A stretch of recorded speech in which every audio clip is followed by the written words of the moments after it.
we've got audio, and if the title and stuff is all in order. Watching non-stop, no, fuck you, Roblox. Sorry, they just take a random pop-up thingy on Twitch. Alright, let's see, title, okay, cool. Yes. Yeah, alright, that's muted now, so we should be able to just, go right into it. Wrong? Alright, yeah. Now, as a bit of a warm-up, I will just quickly do the dungeon real quick, cause like, why not? And then we will, try and progress, obviously. Yeah. This is a decent set, but of course we're gonna get the use. Right. And then we just move forward. Right, let's apply that thing, and oh wow, we really don't need chili actually. Whoa, yeah.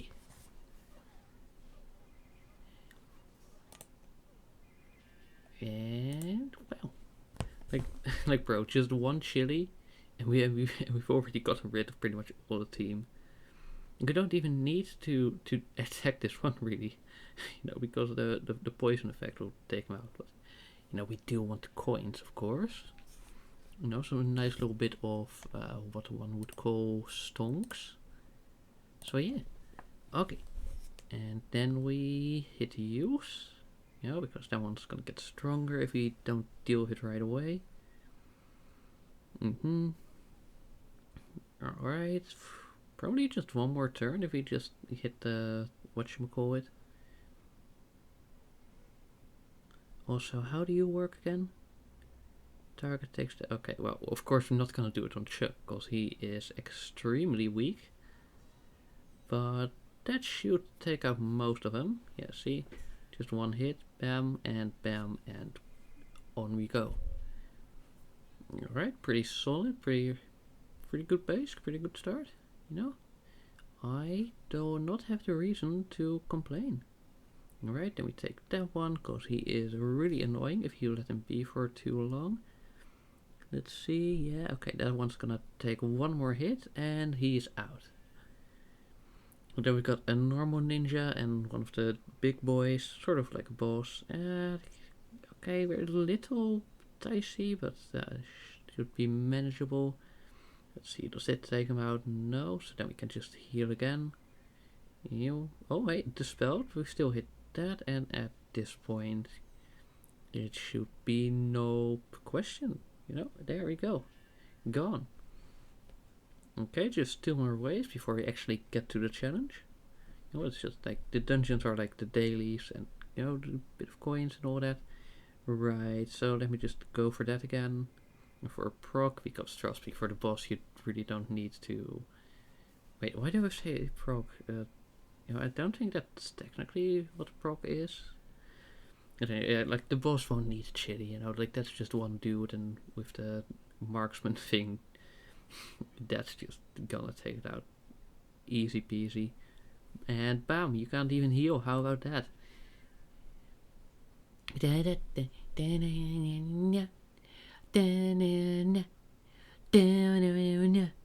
Okay, let's see. Like, does bro even survive a single turn? Just about. But yeah, that's also just about it in it, because then one more hit and boom, he's gone, just like that.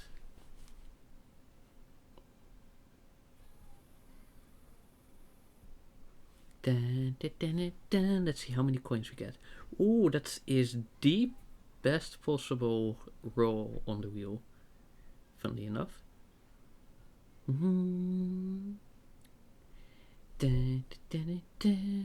Oh, let's see, do we have any nice little upgrades? Okay, these are all decent classes, sure. Yeah, we're doing the challenge for you, but you kind of suck as a class, so like, yeah. Oh, mastery up, let's go. Cool. Now I will very quickly grab myself some water so I don't dehydrate and I can just like take sips. I'd rather do that now or instead of when we're actually in the challenge, you know.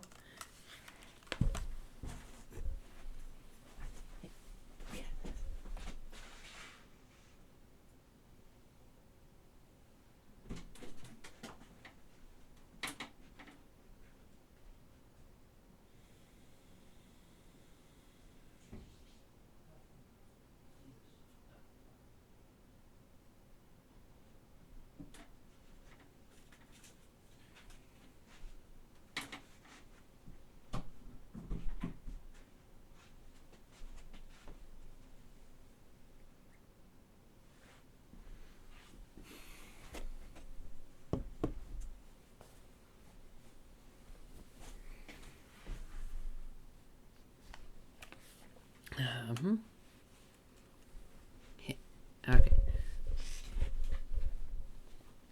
Oh, and before we head into it, I do want to run a little alert from a new follower. There we go. No Minilob. Thank you for the follow. And yeah, right, you know, like that was someone I watched one evening for a few minutes, and yeah, they just decided to follow me. So that's pretty funny. How like I was the audience, and then I was the one that ended up being followed. Yes, right, game. So here we go. We go to the start of the story, and you know we don't bother about like chronological order of the story. We just go through the levels as they are, focusing on the primary pathway, and then whatever we get in terms of like secondary pathways. You know, that, like that's the easiest way to keep track. I should probably also open the Excel file really quickly. But yeah, all in due time. And there is like this again, like it's the early game, and these characters are leveled, so it's just gonna be a single hit. You know, we might even be able to just turn on the autoplay. But for now, you know, it's just simple levels. It's just attack, and boom, he's out. You know, like things will be a little faster with Chuck because, of course, he does AoE damage rather than single target. But, you know, we still need to do a few more classes before we get to him. Right? You still have to do this one and then the next two classes of red because every character has 4 non-premium classes and I cannot afford the premium ones. So we're only doing the standard classes, which is the default and the 3 silver classes. I call them silver because you buy them with snoutlings and those are the silver coins. Now the premium classes are bought with golden coins, which is way rarer, and I'm saving up for one specific class because that's really the only viable thing for the final boss of the game, but that's outside of the main campaign. Oh, let's make sure I don't forget this one. And there we go, just like that. You know, we just wait for the level, right? A few pirates, but you know, even though they're higher levels, because this is like later in the story when you have to collect parts for the ship, I believe. It's still just like even the brute, and that's like the tanky enemy. So there we go, boom, out.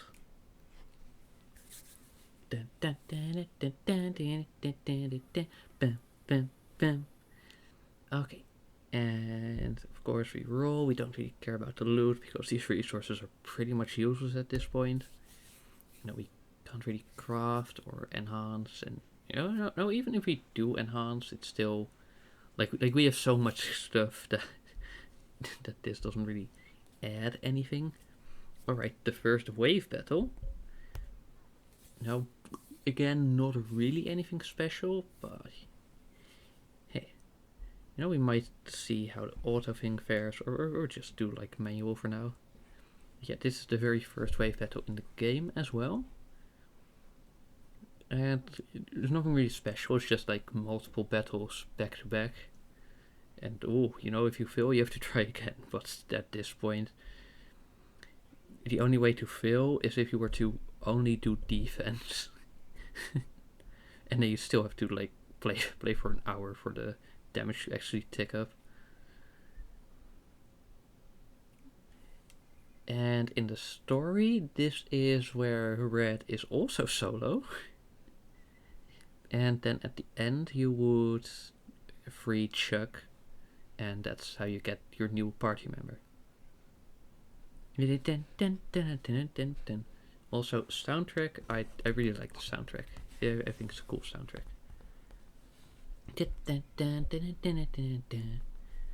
Right. Alright, these bird catchers can be a little annoying because they do have a stun chance, but you know, even that, it's pretty much impossible for them to like constantly stun you because it's like what, 5%? Yeah. So I know it's theoretically possible, but you know, you wouldn't expect it to happen.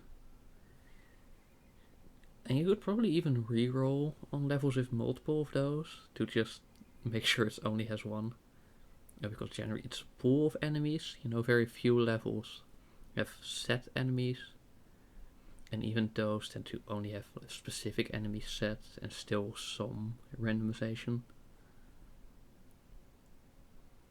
But anyways, now that I've been talking for a little bit, you can actually see like, hey, they actually constructed things in these caves, which is pretty interesting. And there, that's the pig out. And of course the victory tune. We didn't even need to use the chili at this point. Then again, very basic materials. To be fair, this also like start of the game, so it's even more basic than the general basic stuff. Alright, then we're here going to do the side thingy. I should probably open the Excel file in a bit, but for now, you know, we're just gonna breeze through these levels, so we don't really have to worry about any of that. And skip the ad. Alright. And yes. There we go, it's just a little... Just some simple enemies, they don't even have any special abilities, it's just plain old damage. I mean, unless you call the taunt a special ability, or the stumbling. but that just means they waste a turn with doing absolutely nothing.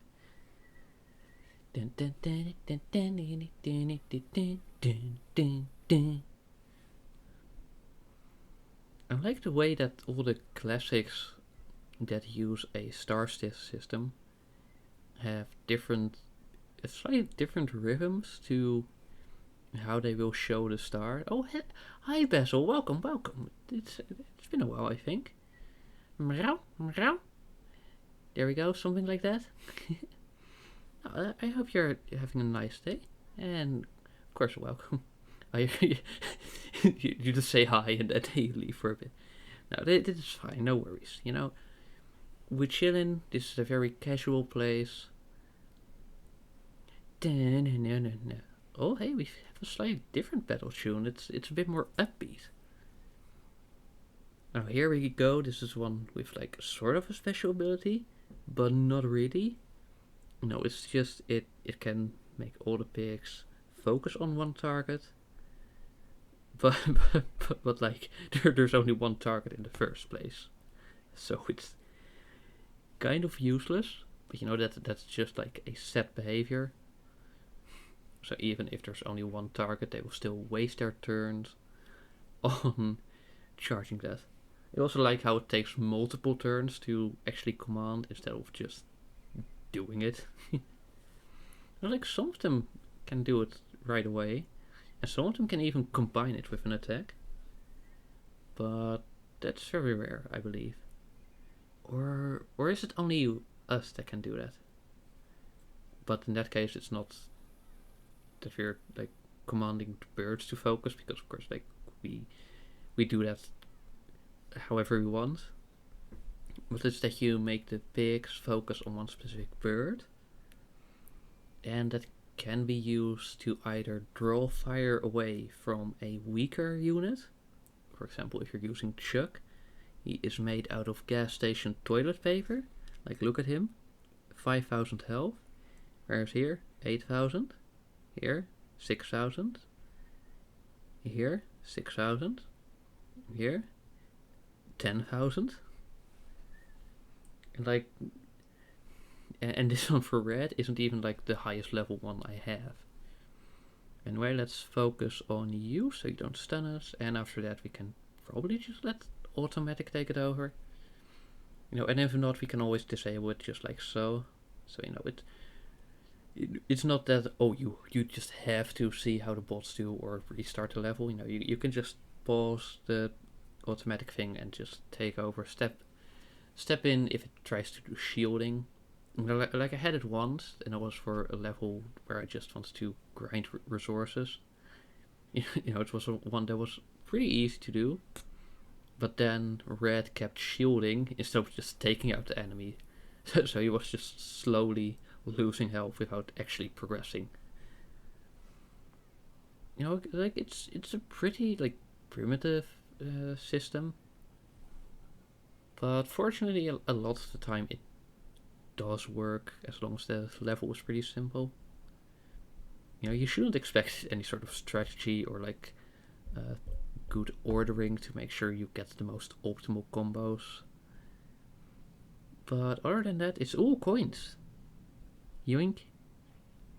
Sorry, I wanted to make sure that one was taken out right away, because that one leaves after a few turns. And other than that, it doesn't really matter because you can just one-shot them.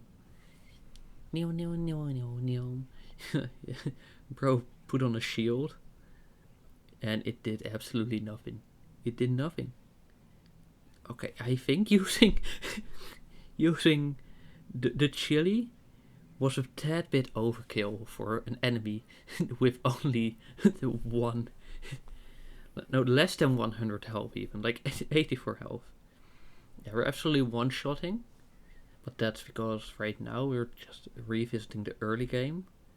Like, this is before the first actual sort of boss fight, if we deem the castles and a few other fights as boss fights. I mean, maybe Cave is kind of a boss fight, this one. But, like, let's be real, it's not really. So yeah, at this point we're just absolutely one-shotting, and it's all good soup.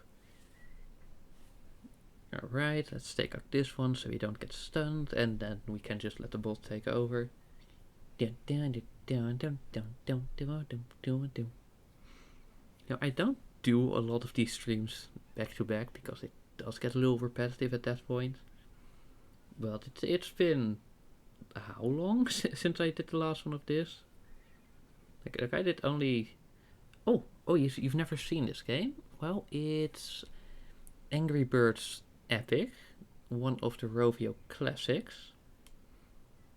And one of the reasons you might not have seen it is that in 2018, Rovio decided to just straight up execute most of their classic games to like really focus purely on slop. But I happen to have the install like still on my Google Play account, and then you can still do it.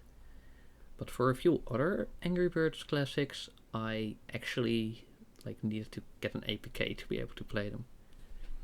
But when possible, I prefer vanilla, just so it's like it's the proper software, Anyway, now we can just let auto take over. Yeah, slop. Yeah, I had a conversation with Kyleb on this one, like on the first stream of this. No, not really, as that's generally like to play it on a different device. Emulators, that is. Like APK, that's just basically just a copy of the game, but you have to install it manually instead of just using the Play Store or something. Oh, and a few of them were actually a bit of a hassle, because you had to put in a bypass command because they just were like, yeah, okay, this game is old, and even though this is your device, you cannot decide to download it. You actually have to use this workaround, which was like really stupid, but fortunately people also thought was stupid, so it was very easy to find out how to do it. But yeah, for Angry Birds Epic, it's not even any of that, because this is just like the actual one from the Play Store itself. Well, so far again, not really much in terms of special abilities.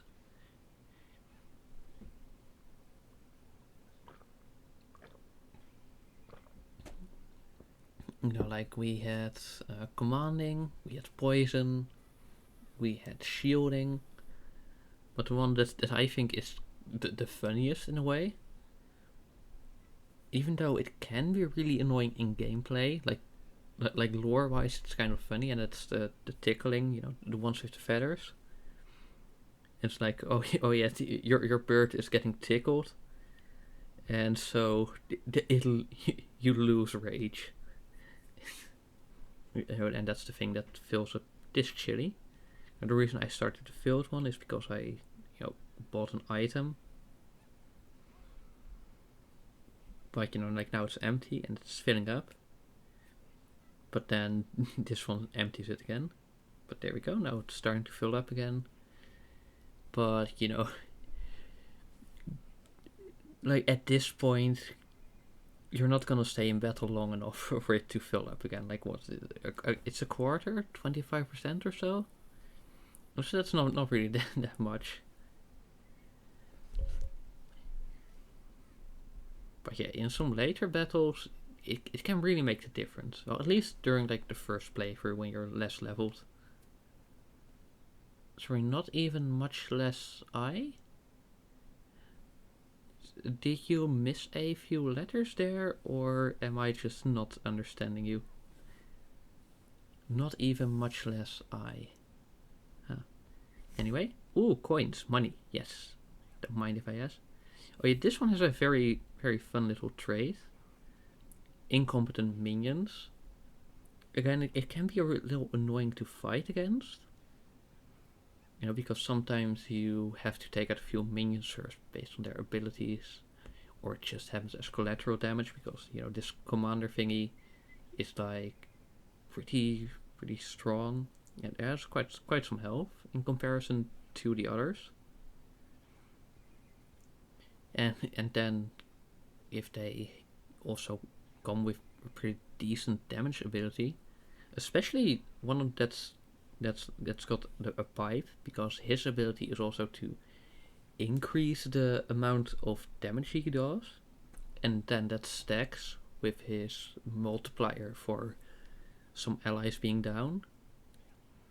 Or sometimes you even have multiple of those four-man pigs, the ones with the mustache, in the same wave. So then even if you take out one of them, that counts as an ally being knocked out, and then you have to deal with that the other one gets the bonus if you can't take them out both in the same turn. Anyways, sorry, I was just yapping for so long I didn't get to your message. Not even 25%, much less, I'd say. Yeah. Yeah, that's even like the 25%, that's like a reasonable omission, but the I'd say that's kind of important for me to be able to understand what you're talking about. Oh yeah. Also, again, like I mentioned this earlier, it's just the same observations, but it's a different audience. So hey, as you progress through the game, you can see how the castles become more and more refined. Like here, like the lower levels, they were in very poor shape, and they didn't really have much in decoration and the way they were furnished. In the previous one, this carpet still had like patchwork, and only at this floor is it actually looking a bit proper. Whereas with the later ones, you see like, oh hey, it gets better and better. Now let me guess, do we have the cutscene or no? Okay. Like when you first get here, when you first get here, you know, he calls in the wizard to... Oh wait, I might need to manually do this because I think he just targeted the bombs. But yeah, when you first get here, the prince calls the wizard to do what again? Alright, to boost him. Which is like pretty funny. But right. But in later games, in later replays of the level, you don't get the same cutscene. Also, the funny thing about the bombs is that it differs per castle whether you have to defeat them or not. You know, because in some cases, just defeating the main enemy takes them out. You know, and then they just go away, or... Yeah, let's see. You have the bombs go away, like it just retreat out of the screen. Or you have that you still have to defeat them. Or you have that they stay in place, but you still get to the end of the thing. Yeah, it's kind of inconsistent. But the only place where it's really an issue is the final one, because the rate at which the bombs come is free.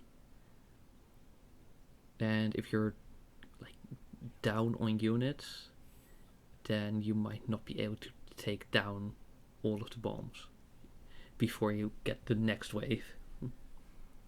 But yeah, let's see. You're waiting for your boyfriend to notice your message. And with the cast school sign. Yeah, see, I thought so too. Also, I hope your boyfriend notices your message.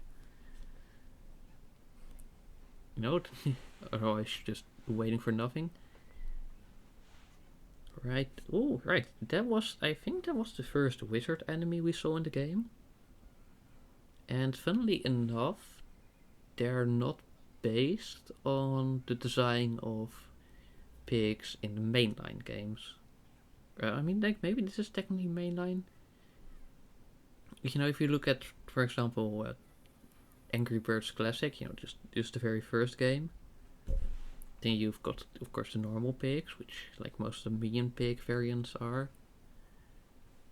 Then you've got Corporal Pig, you know, with the helmet. You've got the Foreman Pig, which is the one with the moustache. You know, this one. And there's... what else we have? Alright, and there's of course King Pig. Then there's also Professor Pig, which isn't in that game, but he's like in the cartoons. And he's actually not an enemy in this game. I think like in most of the media he's in, he's actually like a pretty good guy. And let's see. Alright, and Prince Porky, I believe, is based on Ross, which is also just a minion pig, but he's got like those freckles. And that's the protagonist of Bad Piggies. You know, the one where you have to create cars and all to get different things, like different materials, or move the egg, which is pretty fun. You're playing a game on the side, so your messages will be sparse. Wait, sorry, the PCU? What's the PCU? But yeah, no, it's fine if your messages are sparse. You know, I appreciate viewership. You know, lurking is fine, messaging occasionally is fine. Oh, the pig cinematic universe, right? Yeah, you know, that makes sense.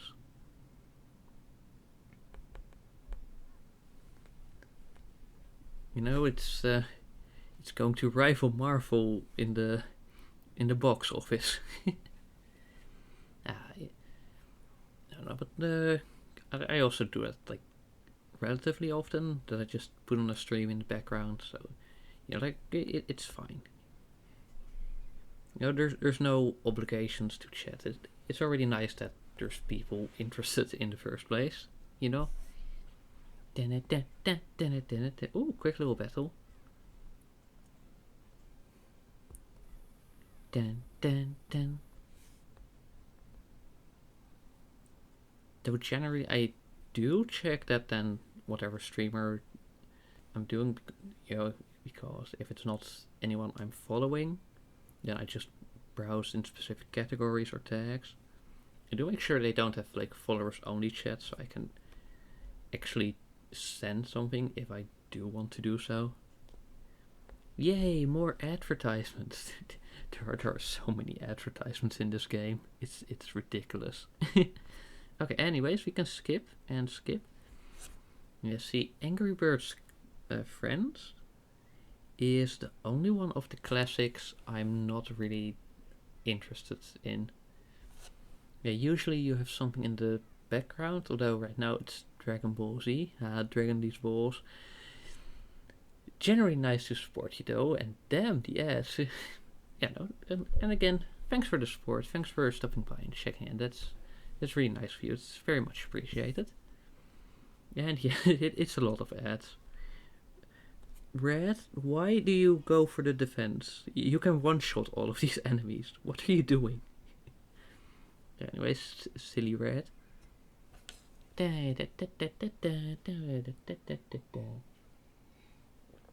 Oh, well, speak of the devil, I mentioned the stunning, and now we're getting stunned. But should be fine. Maybe you should have focused on the ones that do stun you, but yeah, it doesn't really matter. It's like, oh, it's slight, like, not optimized. But it's not gonna make you lose, and it's not gonna, like, soft lock. It's just, a minor bit of delay.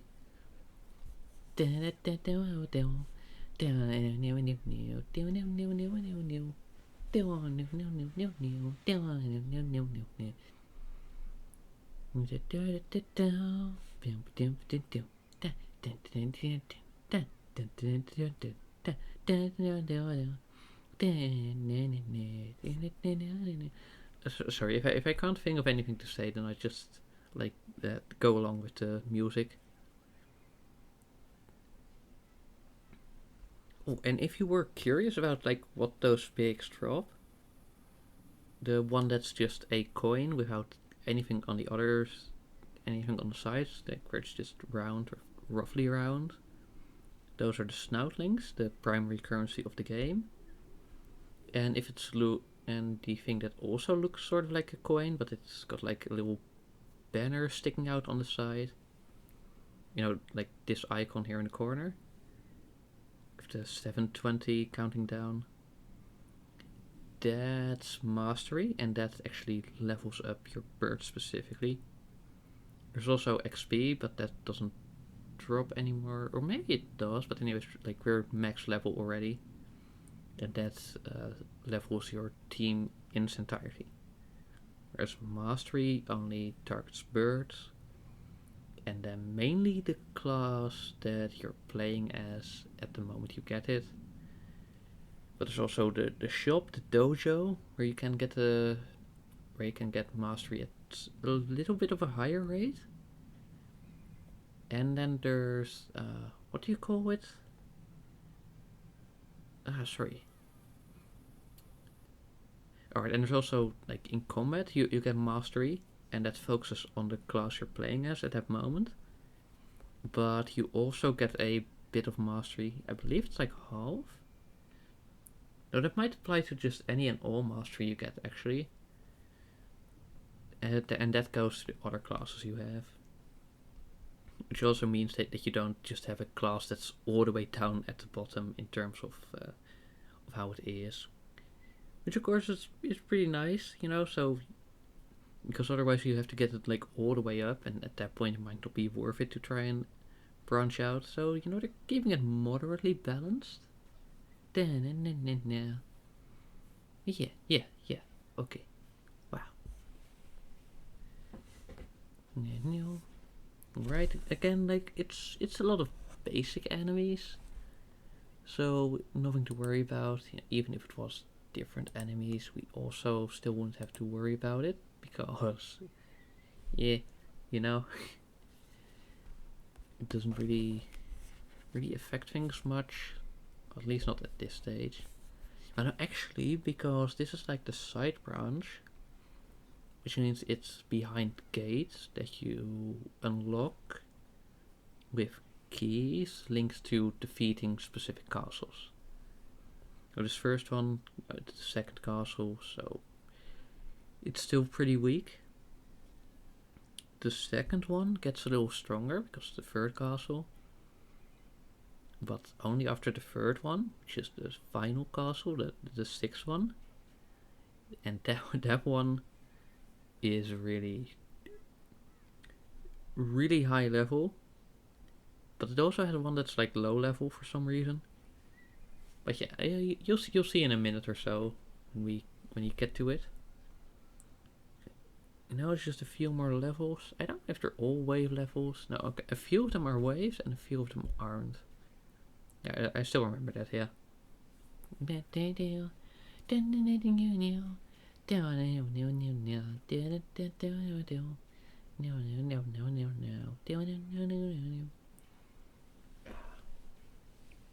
Sorry, one of my shoulders. Yeah.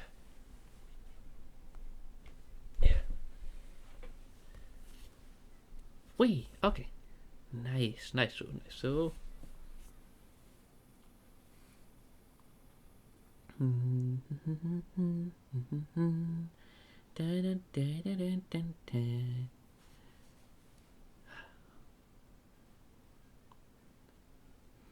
Alright, did you know that old... Sorry, now I'm just going to yap about random stuff if I don't have anything of the game to yap. Did you know that Old English is really damn complicated with their case system? And also for pronouns, no, actually that one is still pretty fine. It's just that a bunch of them, there's like these pairs of ones that are the same, like in terms of spelling and pronunciation. You know, even down to like accenting and all that. But they are different either in gender, plural, singular, or which case they are. And that would be like what function it has in the sentence. And that can be a little bit tricky. You know, so then you have to figure that out from context. Then also, you know, like the definite article D, like THE. There's like 20 forms of that, because they also have different variants for each case and gender for some reason. Oh, and then they also have another case, which is the instrumental, I believe, which mostly functions like the dative, which also has more functions in Old English than in present day English. But then it's kind of still deemed its own thing, and it's just a little bit vague, really. Also, when it comes to spelling, they have the foreign, which is equivalent to th, and you have the d, but the tail of the d also has a strike through it, and that's also functions as th. And then you think like, oh, well, sure, one of them is for th where it's like in think, and one of them is th for in when it's dead. But no, they are used interchangeably. They've got two different symbols, but instead of being like, oh, one of them will have one use and one of them will have the other use, both of them have both uses. Yay! Though, okay, there is one thing about Old English that is kind of fortunate. You know, because even though it's a bit harder to translate than Middle English, I do have the benefit of being Dutch. Because if you can't link some words in Old English to present day English, you've got quite a decent shot in linking it to a Dutch word. You know, so that makes it a little easier for me. But of course, we've also got some students who are not Dutch. You know, so they will miss out on that benefit. Dun, dun, dun, dun, dun, dun, dun, dun, dun, dun. Dun, dun, dun, dun, dun, dun, dun, dun. Because Dutch is inferior replicating language. Actually, inferior replicating, you say? So you mean that Dutch would be copying the English? Because I've got news for you, bro. You know, because the Anglo-Saxons and all, Dutch is German with extra steps. Yeah, no, unfortunately, I cannot dispute that, because that's because when it comes to Indo-European, Dutch is unfortunately an evolution of the Germanic branch. Alright, now you might wonder why I didn't hop into combat right away here. That's because I wanted to finish that, and I need to focus here, because these ones do quite some damage. I think we go for defense, and then we try to take out the big boy. Alright. Do we have any hope? Ooh, no. This is not looking good. Yeah, that... But I think... yeah. But yeah, no. Old English does have a lot of similarities with Dutch, because that's another branch where it actually starts overlapping. Alright, by the way, in this challenge, I will not be using any items. You know, it's just how can the unit do on its own, just entirely solo.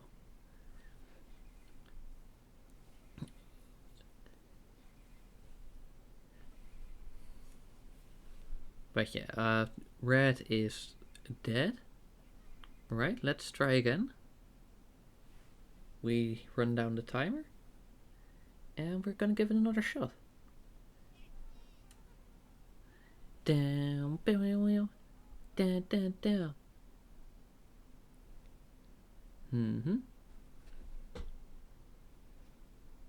But yeah, so you've got these people in like the Germanic area.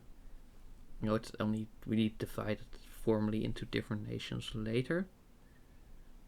And they went to what is now like known as England, and also just brought along a lot of the language.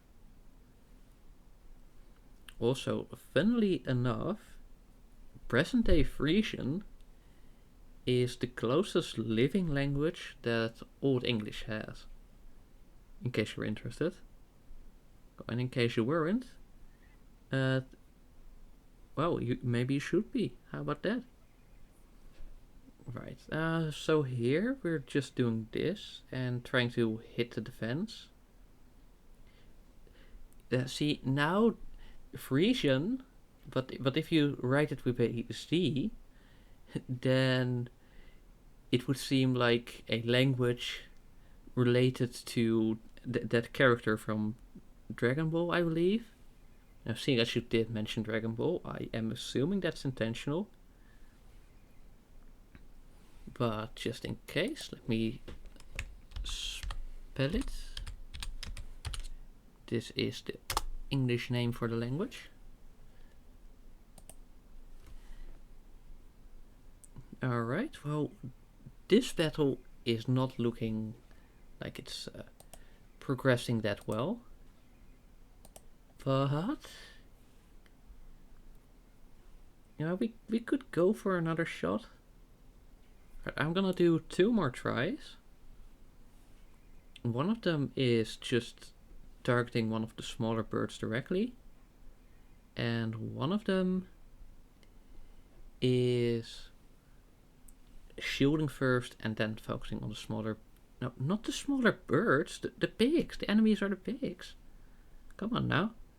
Okay. So like so. Oh. Alright, 1682. So maybe we should revisit this later when we're like in later things. Oh, you hate Stardew Valley fishing? Now, using superior intellect. No, okay, so sorry. Like even saying that jokingly just feels like overly pretentious and all. I am guessing that right now you are playing Stardew Valley, and that the activity within the game you are doing, Reddit streamer. Yeah, no, okay, I deserve that one. I will admit, I will accept that. And that within the game you are fishing. Could that be true?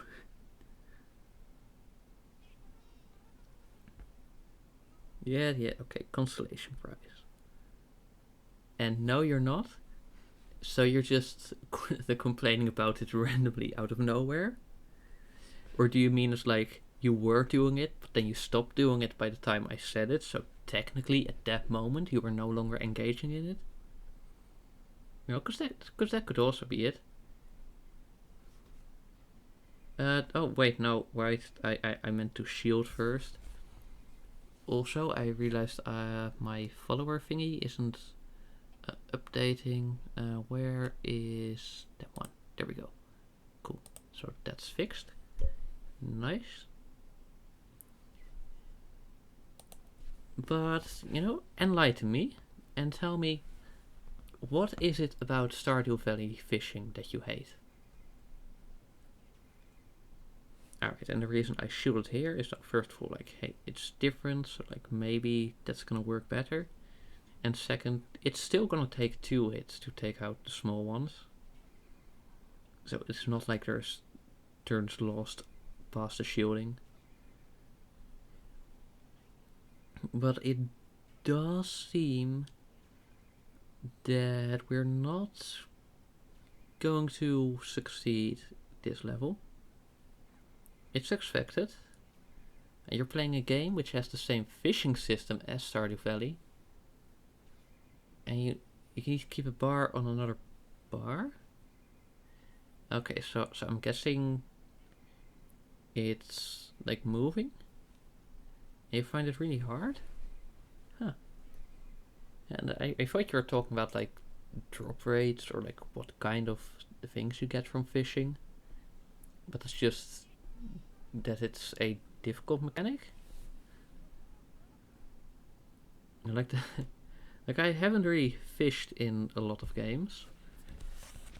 There's Minecraft, of course, but something that's sort of similar like what you're describing, or at least seems like it would be, is sorry, I'm not searching, I'm opening this for AB RPG Classes Challenge. Okay, small, okay, cool. Red Knight, yes, okay, and then Guardian, and oh, I should already like make this more proper. East Cobalt 7 strong. East Cobalt 7 strong. Okay, so then I know which section the level is, you know, like Eastern Cobalt Plateau, which level specifically, 7, and the reason it wasn't successful. You know, because red can only target one enemy. In some levels, there's another reason why it's not successful, and that's because ghosts revive, or undead enemies. You know, there's also zombies and the ones that I call cosplayers. You'll see what I mean soon enough. Okay, the Genshin system. You know, you just need to like keep a little dot basically inside of a bar, but you also have like quite a lot of grace. And how much the fish circle also depends on the species. And there's two other modifiers. There's the basic rod stabilizer thing you can buy, which is like really easy to get. Yeah, okay, it's a small bar that doesn't move and one that moves based on your clicks and stuff.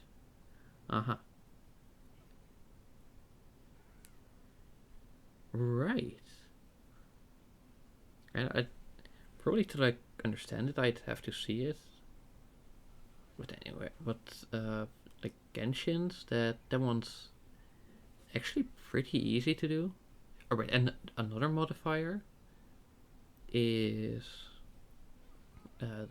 whether you have the specialized fishing rod for that region, because that makes it easier. And then finally there's also mastery, which is based on like how many of a specific species of fish you have caught, and then when you're fishing up that specific one, you're gonna have an easier time the more you've done. I did kind of start to grow tired of fishing in Inazuma, however, because of what was it again? Yes, the pages for one of the books. You know, you had to fish, and then you would have a really small chance to get pages for a book. Also, I may or may not have underestimated this level. So I might have to go for a manual run. But yeah, no, I do hope you get better at the fishing thing and you can get whatever it is that you need from the fish. Or like maybe specific resources. Maybe because the food item. Or it's ready to upgrade. Regardless, I hope that goes better for you. Neil. Yeah, I didn't even pay attention to like which wave we were in. So that's could be a teensy bit of a minor issue. I see another advertisement for Slop. Oh, it's at the very core of the game? Is it just like straight up a fishing game or something? Alright. So we want to take out use, yeah? Okay, we accept the hit. Accept the hit. Okay, I think at this point we should probably go for that. And yeah, okay, and we'll be able to take him out before he targets the boost thing. Alright. It's roguelite and it's not the core. Now, you know, we just had literally everything. But that's kind of interesting. If it's not the core, but it's still like necessary for pretty much everything in the game. Huh. Well, at least it's a roguelite and not a roguelike. So, you know, you can just like build up over time and overruns. So, you know, like that's a good. Oh my god, that's so many stunners. But we will have to focus on the Electro Wizard to like even have any shot.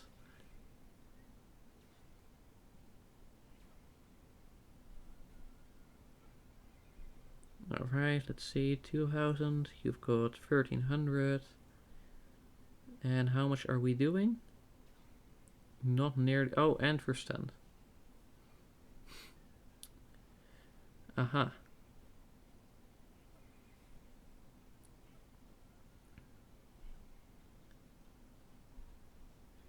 So yeah, I think we might have to reroll this one, Chief.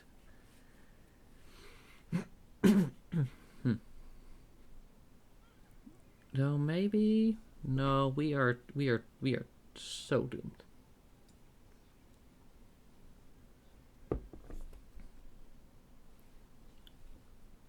But it does seem possible if you get like just the right combination of enemies.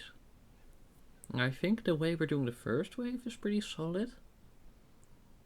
The second wave, we'll have to figure out.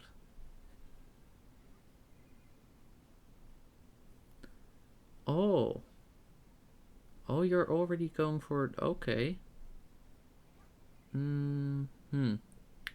Right, this might be a slight issue. Perhaps. Do we get stunned? Somehow not. Yeah, you know, like that's already like what, 1,000 more health gone.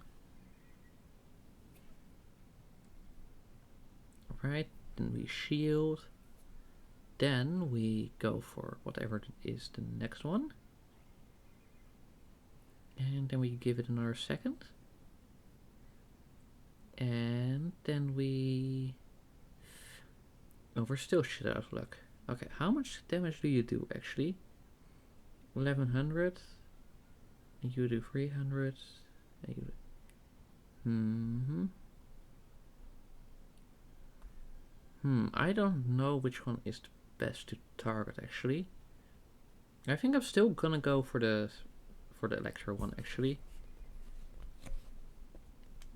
Just so we don't get hit too many times, or you know, like more times than is absolutely necessary.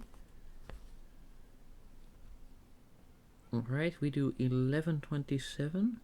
Yes, so that means that after Electro we'd have to do you, so we would like have the ability to one shot.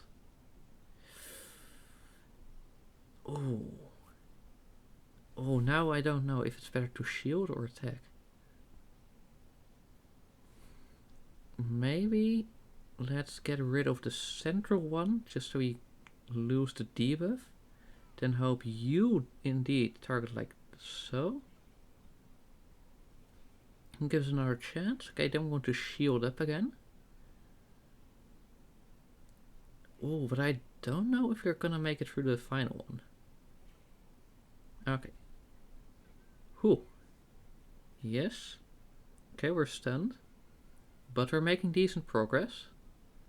And also, like, only one stun in this amount of 5% hit is actually pretty decent. Alright.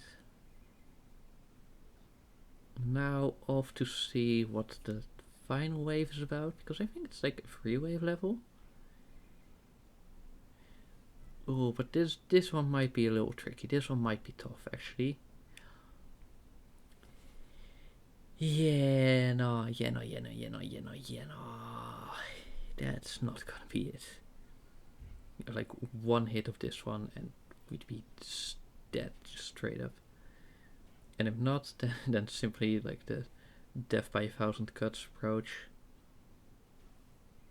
Yeah, because then we have poison and yeah. Okay. So let me write that one in the thingy. Okay, and that's Cobalt 8. Yeah. Alright, let me just add to that one, you know, like 7 and 8. 7, comma, space. Alright. Save. But fortunately, I think the final one is like really low level for some reason. You know, just like you have these challenge levels, and then it just drops to absolutely nothing for some reason. I'm not complaining though, because you know, money. Wait, what? No, it's not. I mean, kind of, because they drop loot, but I mean, it's easy money. No, that's I don't know. I don't know what I'm saying. But I do think that version of the Foreman has a really nice design, especially because his weapon is just like a stick with cheese. Like out of everything, it's cheese, which is so silly. Oh, these ones are also nicer to deal with than those desert fighters with the crystal swords, because the debuff this one gives is way smaller, so it has a way less of an effect. And I think it only sticks around for like for like 1 turn, whereas the other ones do 2 turns. Yeah, I can actually check that real quick. Yeah. Nope, here it's just the knights. Alright, yeah, see? Stronger debuff and it lasts for longer. And the other one has like, oh hey, it does 2 turns of damage. But that's really only beneficial with the way the debuffs work. Because only we can apply a debuff where doing multiple attacks is like actually the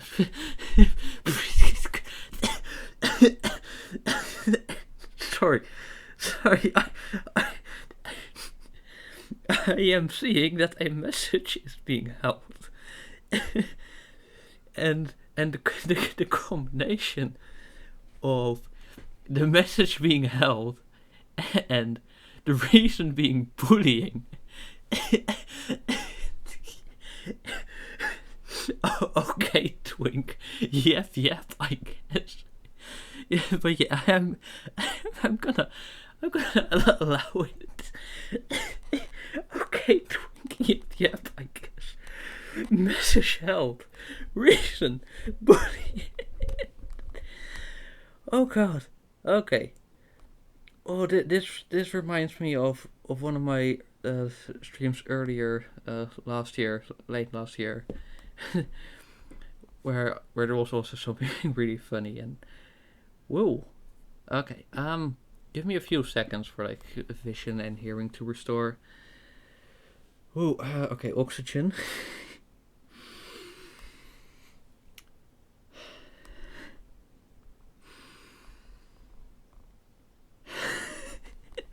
Oh my God. Right. Okay, I should stop talking for a bit. Okay. Just give me a few seconds. Like I'm fine. No, it's just I need a little bit. Alright, yeah. Okay, maybe I should hydrate too. Okay.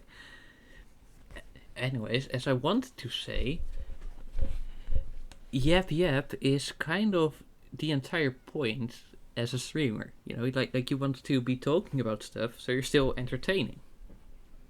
I mean, like, yeah, of course, there's the few niches where they don't talk or there's some sort of thing going on.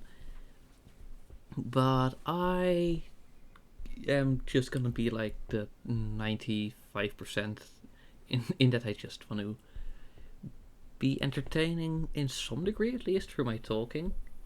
And of course the gameplay too, but that's like secondary. It's true. You're a big evil bully. Yeah, like how dare you call someone a twink playfully? But also, like, let's be real here, Chief. I'm pretty sure that you are way more of a twink than I will ever be. Yeah, how about that one? Huh? Whee! Another advertisement. Wow. Dun dun dun dun dun dun dun dun dun dun. Oh yeah, see, so this one is based off the Corporal Pig, and it's also called Corporal. But interestingly, his helmet is a lighter tint than the Corporal in all the other classic Slingshot games. Right, that's what I meant, Slingshot. When I was talking earlier about mainline. You know, because... But yeah, Slingshot games. But then that would also still be mainline in that context of like the earlier convo. Because, you know, like Angry Birds Star Wars, for example, is not mainline, but it's still Slingshot. But it has a lot of different types of pigs. However, I don't think I will be streaming that one, there's just like not really any sort of challenge I could do. Well, maybe I could actually. I'll have to see if there's a gap in the market for any specific challenge ideas I come with, or maybe anything you come with. Like feel free to suggest. There's also a suggestions thing in the Discord if you think of something later.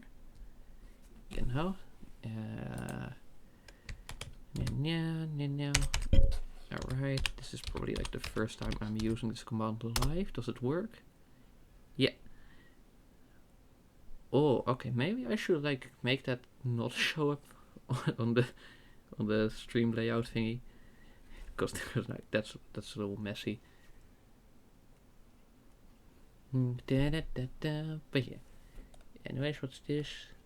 Oh yeah, returning chatter. Yeah, it's because it's my chatbot. Of course, the returning chatter, because I did some testing earlier for like setting up different commands. Yeah, I have set up a few commands that anyone can use. I don't know if I actually set any streamer only commands. Oh yeah, that one, and that one is also one that makes sense to be like for the streamer only. But I have not yet have an opportunity to use that. But maybe I will. Who knows? Who knows what happens? You never know what happens. Twitch is really unpredictable. So yeah, we'll just have to wait. Like banning people? Oh no, I for banning, I just like just use the built-in ban feature, of course. For example, like if I no, no, you're nice. Like I wouldn't want to ban you. You're a cool guy. You're nice. You are a friend, and friend no ban. Okay, that was a really stupid sentence now that I think about it. Yeah, well. Well, let's see, how is their health doing? Right, so that's 176. But yeah, I won't say what the command is that I was talking about. But, if the circumstances for it being used occur, then you just might see it. Or are you nice? So it's like a question, sort of. Or are you nice? Maybe you're a secret great evil. Well, let me say one thing then. You would be keeping it a very secret. Dun, dun, dun, dun. Because you're like pretty cool and compassionate, and you're just fun to talk to in general. And you've also got like nice little silly whimsical vibes, which is always very much appreciated and cool to have around you.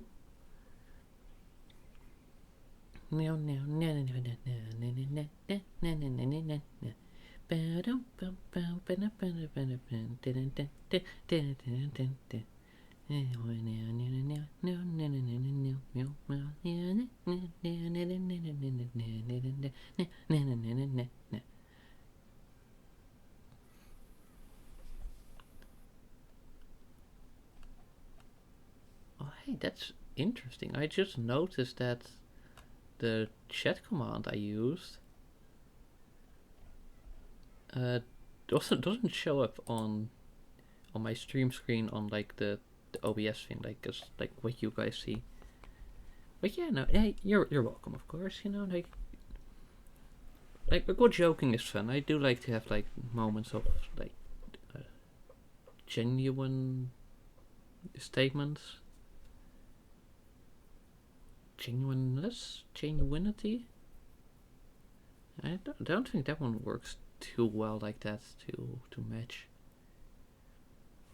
Yeah, speaking of, there was some sort of rule for whether you'd use itty or nus. Oh, look, we have a boss. Let's see what happens. And Brodish just gone like that in a second. Boss with 200 health. Like, I didn't even have to use the chili, I could just do a normal attack. But yeah, when you get there the first time, it's kind of annoying. Especially because he has like... wait, no, yeah, get back.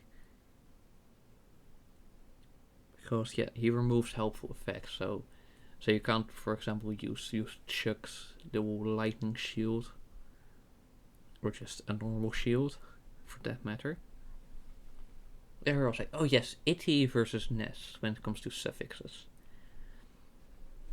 So I believe itty can only attach to words from a certain origin language, but I don't know which one it was. And then there's nus, which can pretty much attach to anything. Like if you would attach nus to a word that right now like still has the itty affix, then you'd be cool. Like it wouldn't look that unusual to English speakers, like intuitively. But if you were to attach itty to a word that uses nus, then it would look off. Yeah. The science of language. Yeah. Also, it's kind of fun to like be talking about the stuff I'm learning.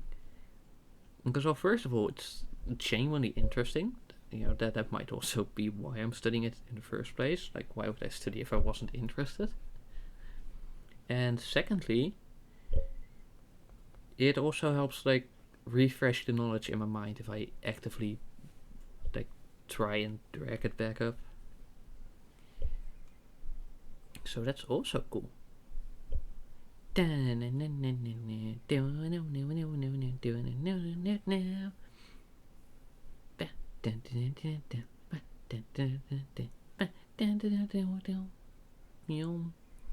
Alright, let me turn on the auto mode again.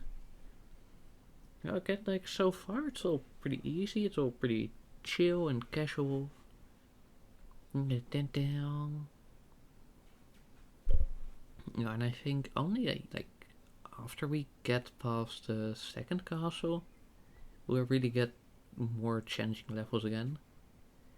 I think even the Maelstrom, which is like the sort of bonus level, it's actually a secret level because it doesn't have the little dots connecting to it, or the normal like level circle marker.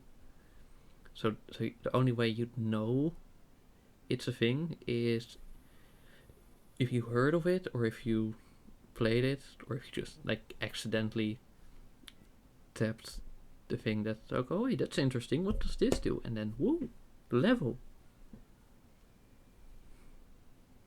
But we'll have to wait just a few more for that. Alright, now we're gonna do the side branch, and then we're gonna do the main thing.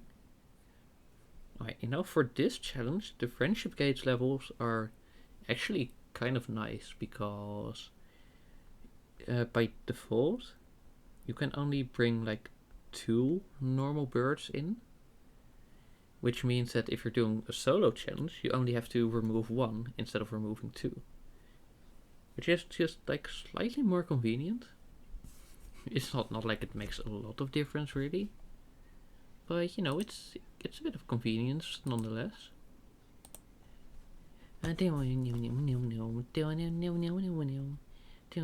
Oh yes, I mentioned that before I think, but I really like the aesthetic of this background specifically.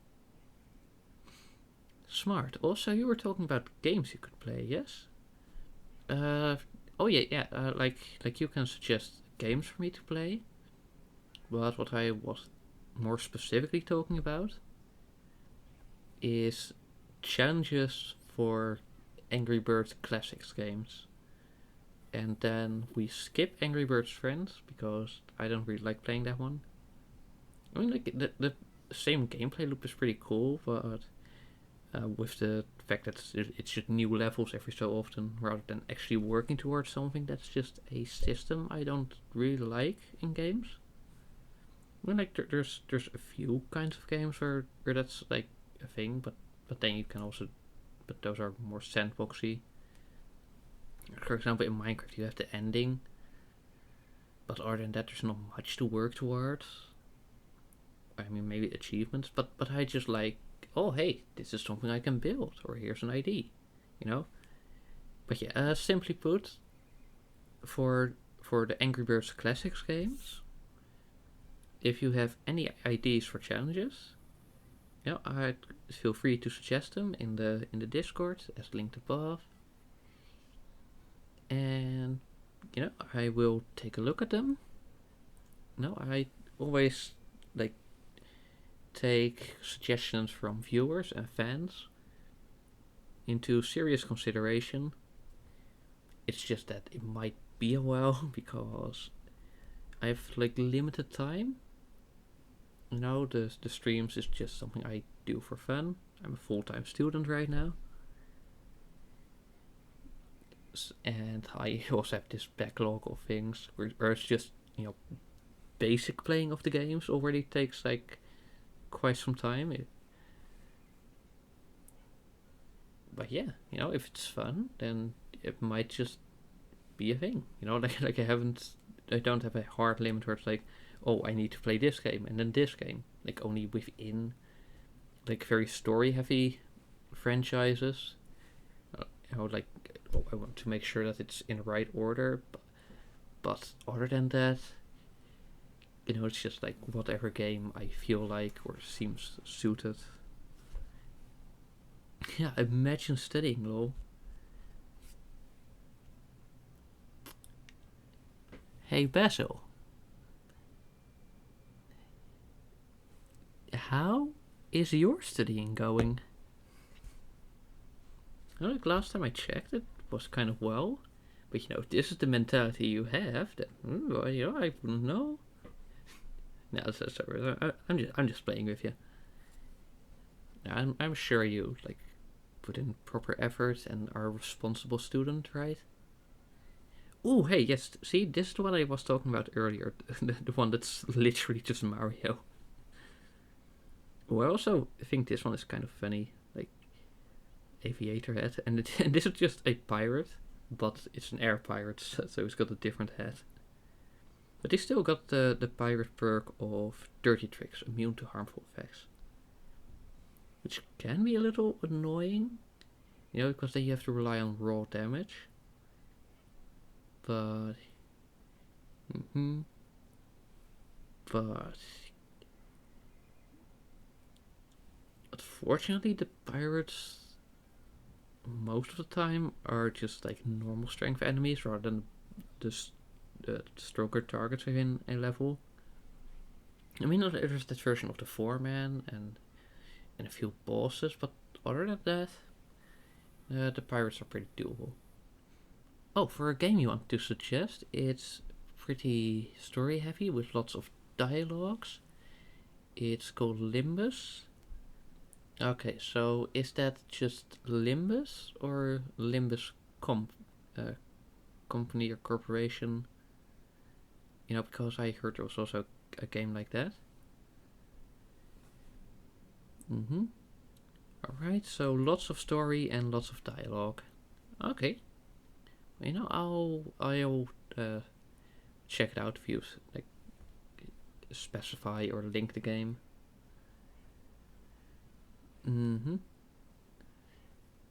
Right. I'll take a look. But just so you know,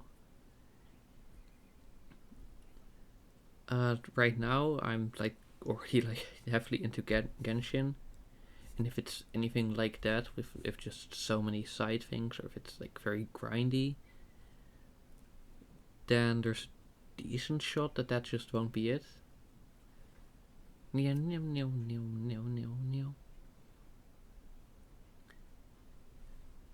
Oh, it's not. It's very linear.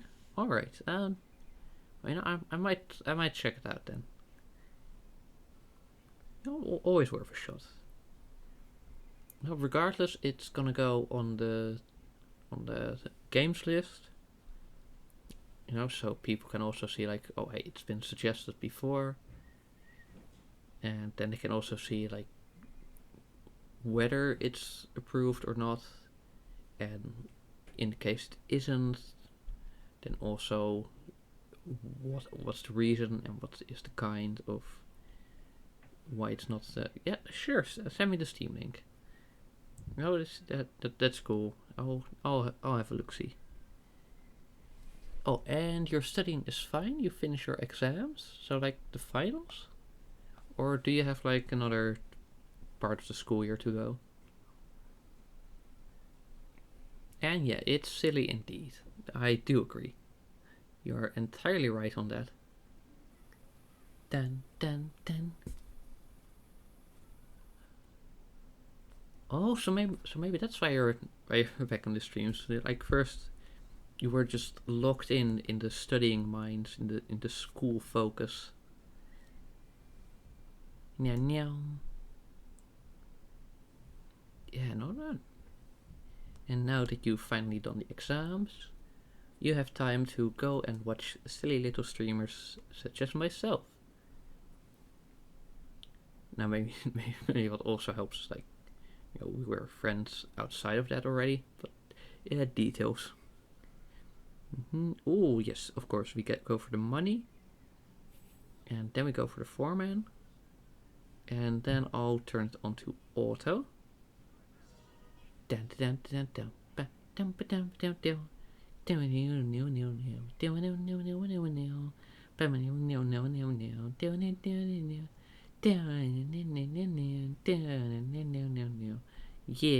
okay.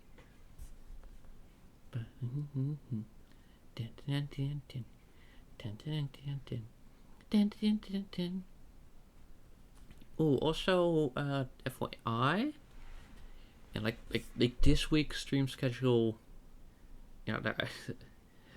like only scheduled it, started like the scheduling itself later because it was trying to like get my uni things all in order. But tomorrow I will also be streaming at 1400 Amsterdam time.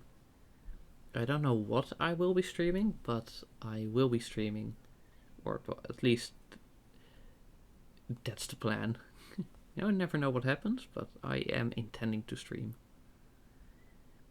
Alright, then no, not that. We go for this one. Here, the secret level. Like so. I'll send the link now because you have the time. Okay, cool. Alright. I will be checking that just later on my own time. Just so you know, like I won't be doing that on stream. Okay.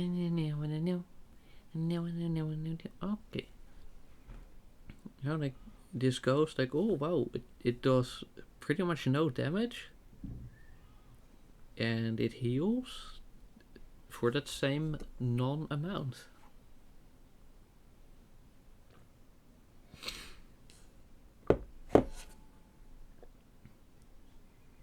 And like here we have the first one that's kind of sort of a boss even at this point. It's still really easy, but like you see, he's got a decent health bar. He's got like a special kind of ability. What I also think is really funny is that it still has the undead perk, which makes sense because, well, it's a ghost. But it can never use it because it's on its own. So the condition for reviving just simply cannot apply. Or at least not in the base game. Like naturally, if someone were to mod enemies into it, then yeah. But like when it comes to naturally, There's no problem. Oh, also, you know, like, because this one was 2 stars, we won't be, like, focusing on how many stars we get for the class challenge. Like, yeah, I want to freeze for the entire game, but not... Oh, we've only one word here. It's just, can we beat the level? And if we can, then that's it. You know, the only thing we'll be taking note of is when we can't beat the level. Alright, let's take out the big boy first, because he can make the enemies counter. So then if you attack an enemy and you don't one-shot it, it will attack you back. Now at this point I don't think that's too much of an issue. But you know, best to just keep the standard approach. Also, I'm turning off the automatic one, just so we won't shield and then we lose a turn to attack the ghost, and then the ghost revive because they only cost 2 turns. Yeah, and this is really like the first undead enemies in the game. It is when you get to see. Oh,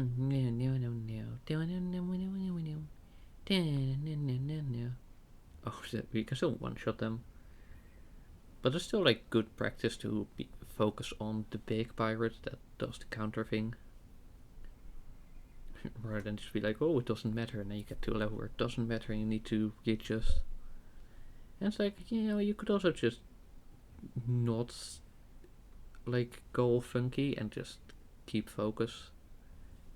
You know? Yeah. Cool. Oh, what do we have here? This is the pirate captain.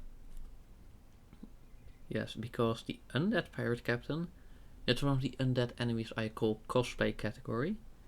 And by that I mean their design doesn't actually indicate that they're undead.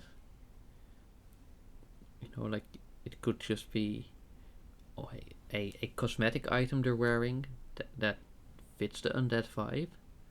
But then there's also somewhere it's just, you just have to guess. For example, for the undead pirate captain, you know, like there's nothing that would suggest, oh, he's undead. You know, like when you see that, you would just think, oh, hey, it's a pirate. You wouldn't think, oh, it's a zombie pirate. You know. But yeah, well, we'll get one of those later, probably. I don't know if he's like, what's that, like preset, or if it's only in a pool of enemies. So who knows? Oh, look at this. We have the health bar in front of the foreground. Yeah, this game has a few visual glitches. I'm honestly surprised at how little we've encountered today. You know, like normally I would have expected way more. Or maybe because I'm so used to it I don't even notice it and it actually already happened. But yeah, this is the first one I noticed for this stream. You know, like, fortunately it's never something that breaks the game or like makes it unplayable. It's just a funny thing. Like sometimes you have that the pig basically disappears or the face starts flickering. But you know, it's still like, oh hey, you know, you've got the enemy texture as like a general indication of, oh,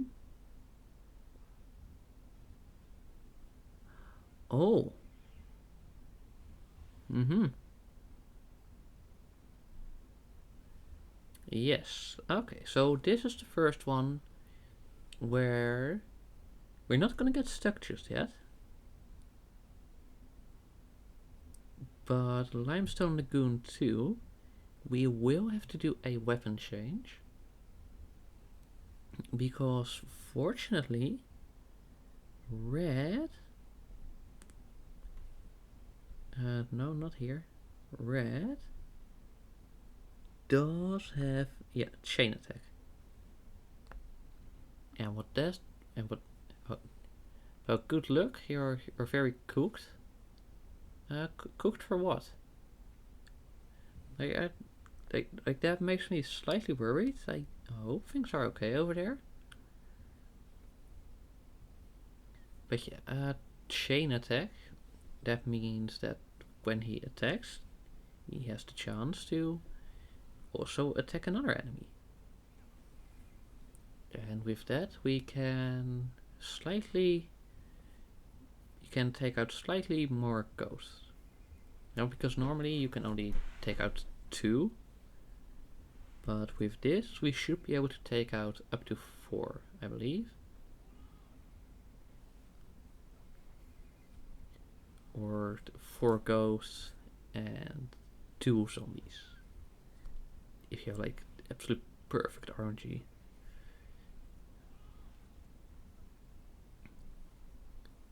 But yeah, like fortunately it's only 3 ghosts, so that means we're only gonna need 1 chain. Now it can still take a little bit, but yeah, we'll see. Yeah,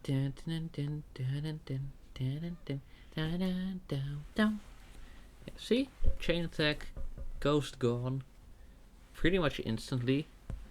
Like we didn't even have to go through a lot of attack cycles.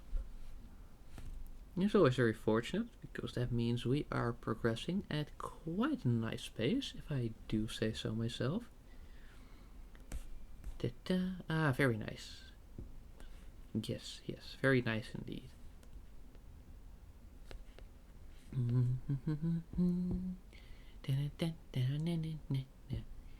Okay. Ooh, wizard. So we finally get a normal enemy on the pirate levels. Yes.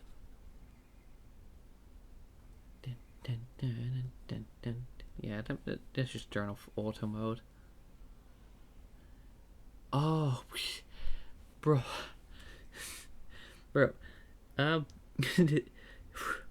Okay, in the roguelite, that's very good.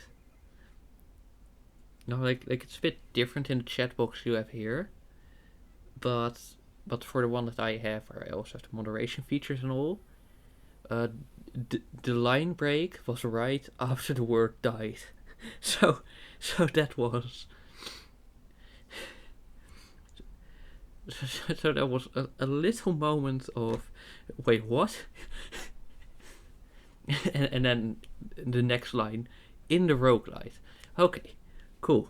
Woo. Now, like, fortunately, it's a roguelite, so it means that you still like carry over some upgrades. So, like, even if this run isn't successful, it should still help you for the later runs.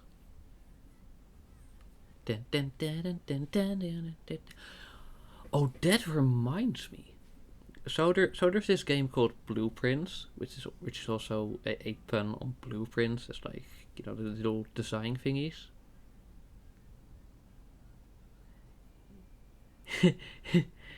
If he died Hero, it would be interesting. And then you follow that up. You follow that up with a colon 3 face. Bro, what? You are a very unique individual. I don't mean this in a good way. I don't mean this in a bad way. It's just an observation. But yeah, where was I? Ah, yes, Blueprints. No, Blueprints. But the name is a pun on Blueprints, which is like a design layout thingy. You are indeed yourself, yes. And people are calling that a roguelike. Even though there are upgrades that can carry over between runs. So by definition, that is no longer roguelike. That is roguelite. Like sometimes genres, have a bit of gray area, but the distinction between roguelike and roguelite is nothing carries over, and the moment that even like a single thing carries over, it's a roguelite. So it's very clearly, it's one or it's the other. You know, there's not like, oh, you know, it's a bit of a doubtful area. You know, like yeah. No, it's just it's either zero or any. And in the case of any, when it comes to like things that carry over, it's a roguelite. Now, it's not something to get worked up about actually, but it is something that like mildly annoys me when I see it online in discussions about the game or when people talk about the game. Yeah, yes. It's a very interesting game though. And what especially makes it interesting is if someone both misreads the caption of a card and or a room, I guess, and also forgets that red rooms are supposed to be a detrimental thing. And then it's like, oh, Maid's Chamber. Ah, yes, you get more items. It's like, that's benefit. That already doesn't make sense. The card says less. I don't know like the exact name of the card, but it was something about like maids and you know. And the function also makes sense when you think about it because like oh hey they would clean up so yeah, you know, that all checks out. but that was kind of funny when I saw that happen once. Da, da, da, da. And there we go. Fortunately, the sea levels are still pretty easy. You know, like I think that one brute, you know, like not the normal brute size, but even larger, would have taken multiple hits if I did it normally. But fortunately, because I bought the golden chili, I can just launch a chili attack right away. And wow, it's a menu. I don't care. I do not care, bro. Like, if I want McDonald's, I want McDonald's. And if I don't, then I don't. And that's it. You know, like, it's really simple like that. Dun, dun, dun, dun, dun. Okay, now red. Maybe that was a bit of overkill. Like, have you got some anger issues or something? Do you want to talk about it? Honestly, Loki, like, using the chain attack weapon is actually pretty good in early levels. Because you don't have to worry about the damage, you know? You're already one-shotting enemies anyway. I should remember that when I move on to the next classes, actually. Like, hey, start off with the chain attack, and only switch to the high damage weapon when you need to focus attacks.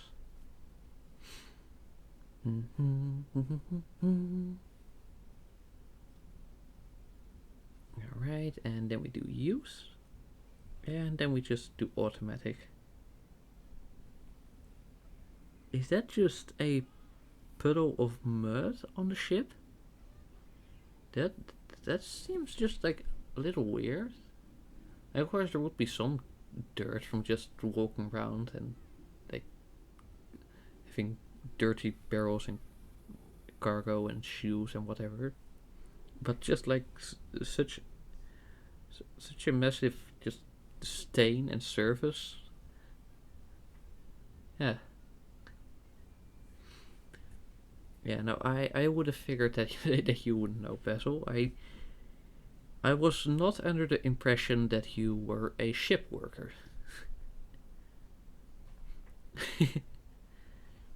Ah, there we go. More brutes, but you know, it's just boom, and he's gone, just like that. Kablooey. No, wait, Kablooey. That's actually when we use the 4th unit.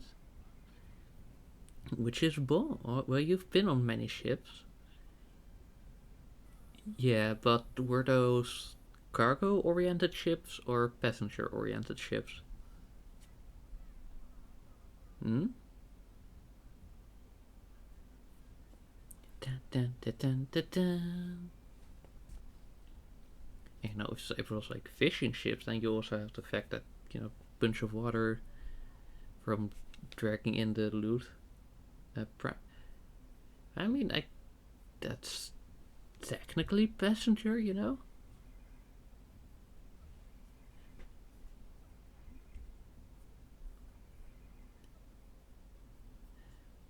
Wait, many ships for private use? So do you just have like a massive collection of ships? Just like there's an entire port dedicated to your collection of boats? Or like what's going on there? What's going on there? You know, like now you're getting me curious. No. Yeah, of course you're that rich. No.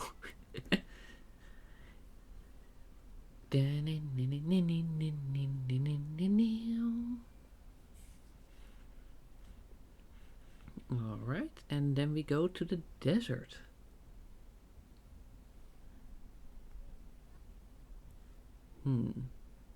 Hey, also, did we do the sky level? Or did we accidentally skip over that? I don't know, maybe you remember. Oh look, this is the first, like, zombie-like undead enemy. And these ones take 3 turns to revive, so they're slightly easier to deal with in that regard.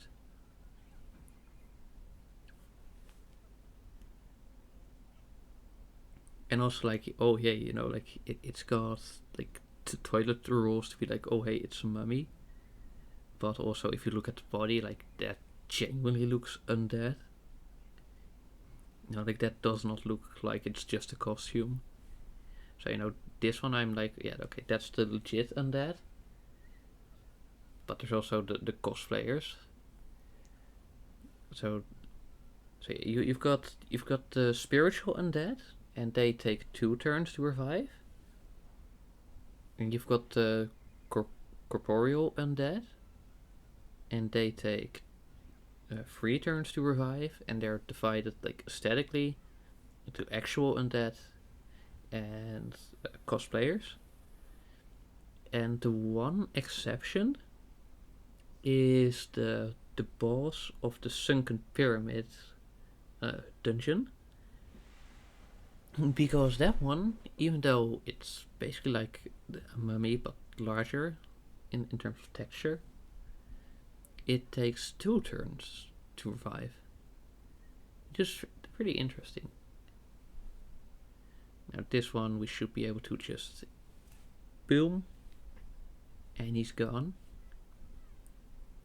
I know, like, when you first get here, it's actually a bit of a challenging battle, or you actually have to think. And that's when you're playing with 3 birds, by the way. But I do believe that the loot you got was actually pretty decent. Let me see. Yeah, okay, so that's weapons that in that stage of the game, they actually boost your capacity quite a bit. No.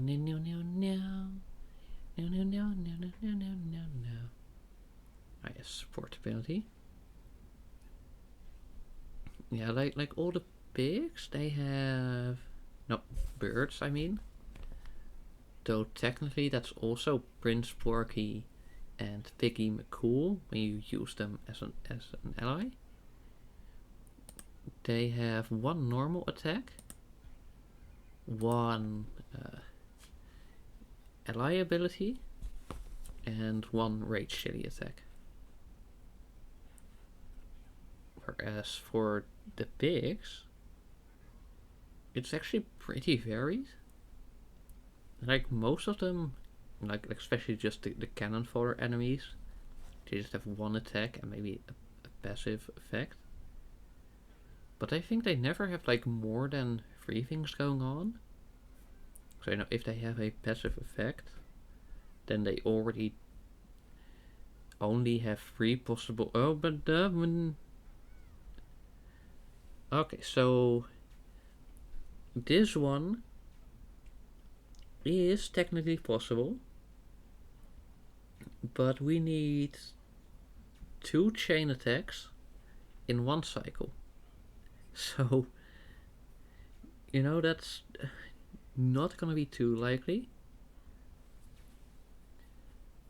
Especially when they're doing the stunts. But yeah, we're just gonna give it a shot. Because I also don't know if we can reroll this one actually.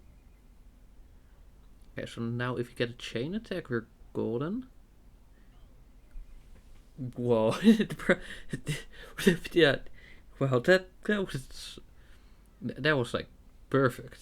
I don't know how it happened. Like just as I say it, we just boom, chain attack. Wow. Nice. Okay, that's pretty cool. That's pretty cool. That's pretty cool. Yeah.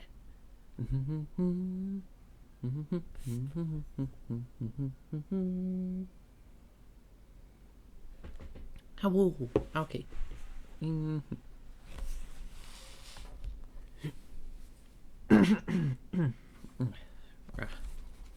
Sorry, talking so much late at night, it does affect like my everything. But hopefully, like, as I continue streaming, as I'm able to continue streaming, hopefully, I like it does get a bit better at just talking for extended periods. You're streaming your stream to no wait, frick. You're streaming my stream to your boyfriend. So via like a Discord call or something.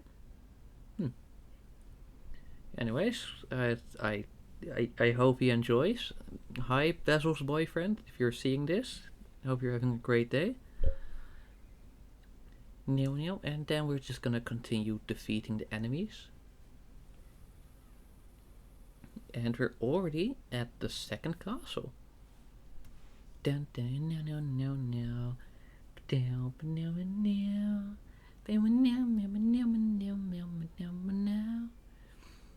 Though actually, since the uncertainty of whether I did this level is bothering me, I am just gonna do it, just in case. Like then it's simply out of the way.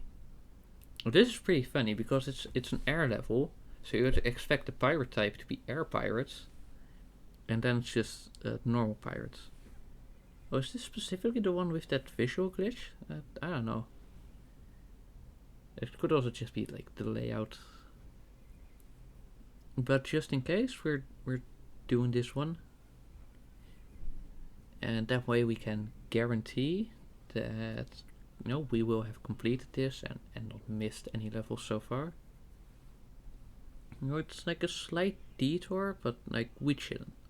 Also, the chain attack one turn too early. Are you for real, bro? I mean, I guess we needed some sort of RNG balance, to make sure that we don't get too much luck after the absolutely goated run in that level earlier with the 5 mummies. So like we're slowly taking damage. So it would be pretty funny if we would somehow die in this level. But fortunately we just hit the thing. The big. So that's very cool. And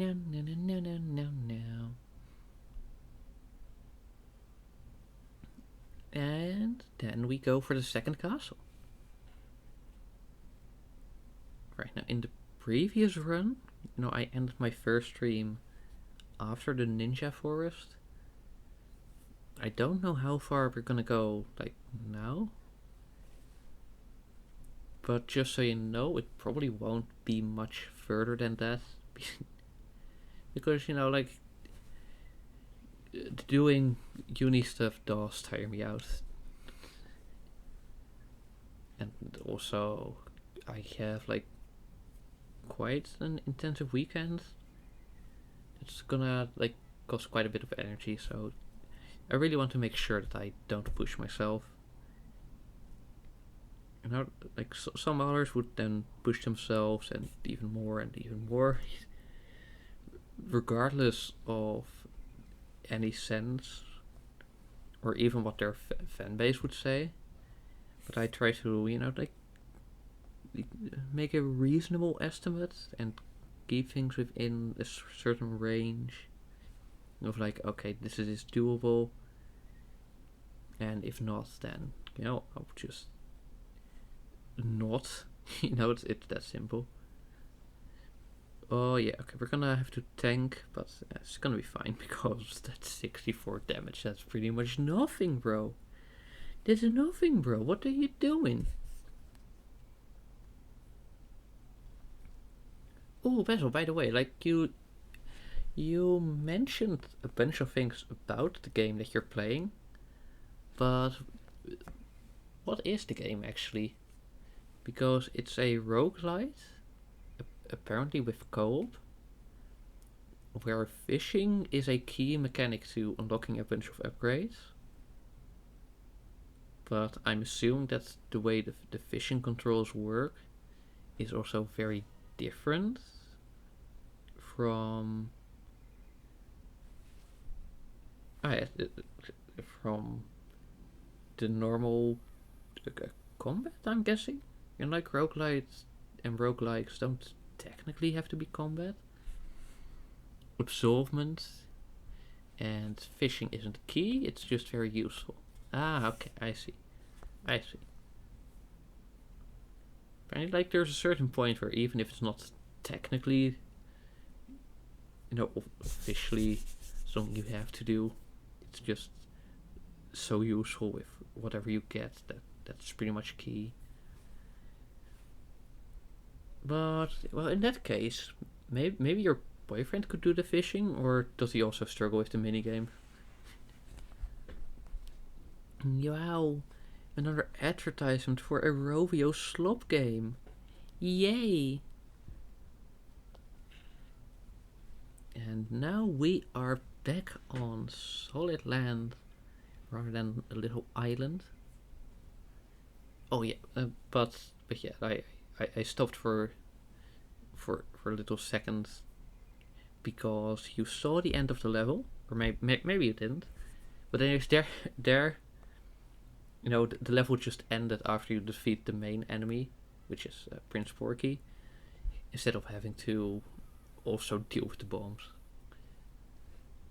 And it was also the one where the bombs just stay put rather than actually retreating out of the vision. So that's kind of funny. But yeah.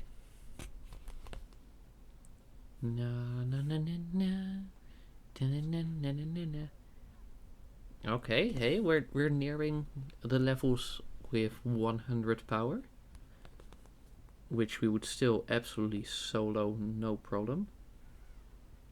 Yes, I'm just gonna put it onto the whatchamacallit, the automated mode. Hey, Kyleb, welcome. No, sorry. I'm sorry. Colors. I am a dumbass. My apologies. Like he, Kyleb, like joined during an Angry Birds Epic stream, and he has the same chat color, so I just assumed because Angry Birds Epic. Sorry.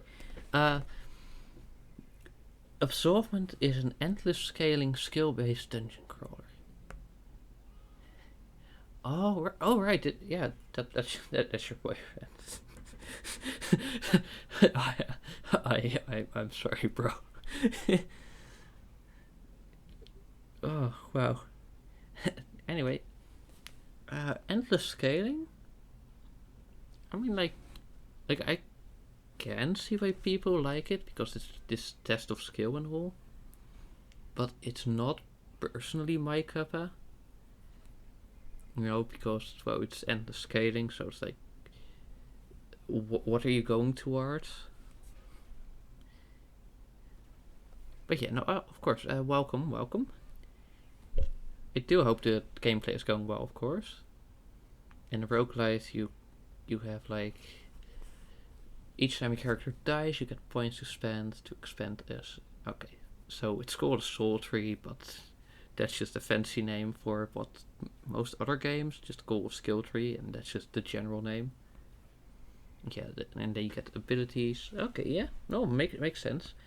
The game likes to kill you. Yeah, that's how most of the rogue genres games work.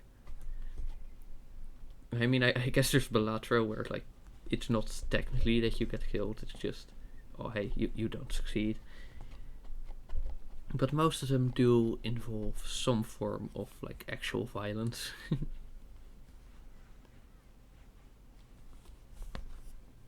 But yeah, I do hope that your gameplay is going well and that you're liking your progress.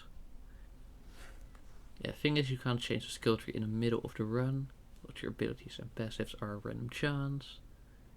Ah, okay, so there's like some abilities related to the skill tree, if I'm reading this correctly, and a few that are just modifiers within when you're doing the level. Sounds like that? Probably is that. Oh, look at that, 100 power. And we're getting Indiana Jones. Kind of like the Joker cards in Balatro, but hard to remove. And the skill tree is based on various elements. Okay, now that's pretty interesting. So is there anything that you are like working towards, like a certain level or achievement, or are you just trying to get as far as you can and just call it a day?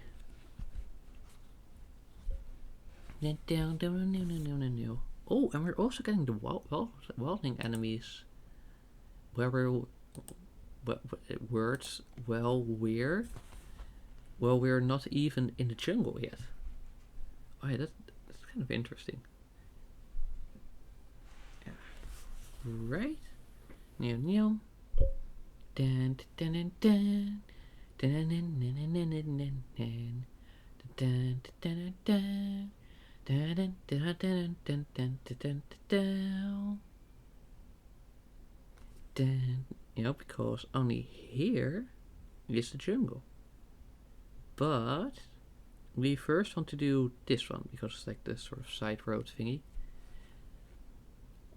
Getting the most insane combination of a character, you currently have a Wendigo Skinwalker that uses ice and can just turn entire floors into icicle shrapnel. Oh, that sounds brutal. It does seem like it would be effective, but that also just depends on how the game does that. But that's your goal, getting the most insane combination? I mean, like, it would seem like a good idea to also know what that would be to work towards that. Unless, of course, you're just like trying a bunch of different things and afterwards determining. But you know, that could be quite a lot of combinations. No, so I don't know, bro. But hey, all the power to you if you succeed. Dun dun dun dun dun dun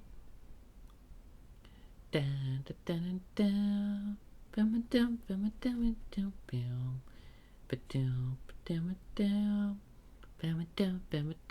dun dun. Yes, okay, second level. Ooh, 2 of the shamans. Yeah, so all the pigs that have sort of this body, they always tend to be some sort of healing magic based unit. And then the ones that are like little pigs in groups of 3, they always tend to have the wildling trait. Elemental combination abilities you can find, and a bunch of side minigames and various other things you can do. Right now, it seems like it's also not bare bones. It's got a decent set of mechanics for the central core, for the central gameplay loop, and also a bunch of side content, which can also be fun. You know, oh, come on, Rovio, we were so close to greatness. Give it just one more power. Yeah, this one is absolute torture when you first find it in the game. And that's again when you're using Freebirds, because its damage is just barely manageable at that point, but the fact that he heals for 200%, absolutely ridiculous. Like, even if it would have been 150, it would have been so much more manageable.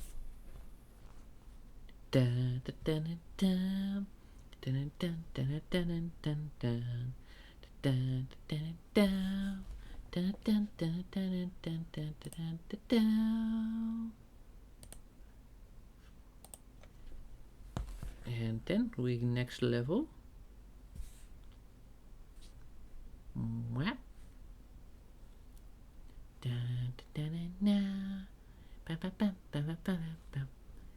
Alright. Ooh, and then we're getting another wizard, the nature wizard.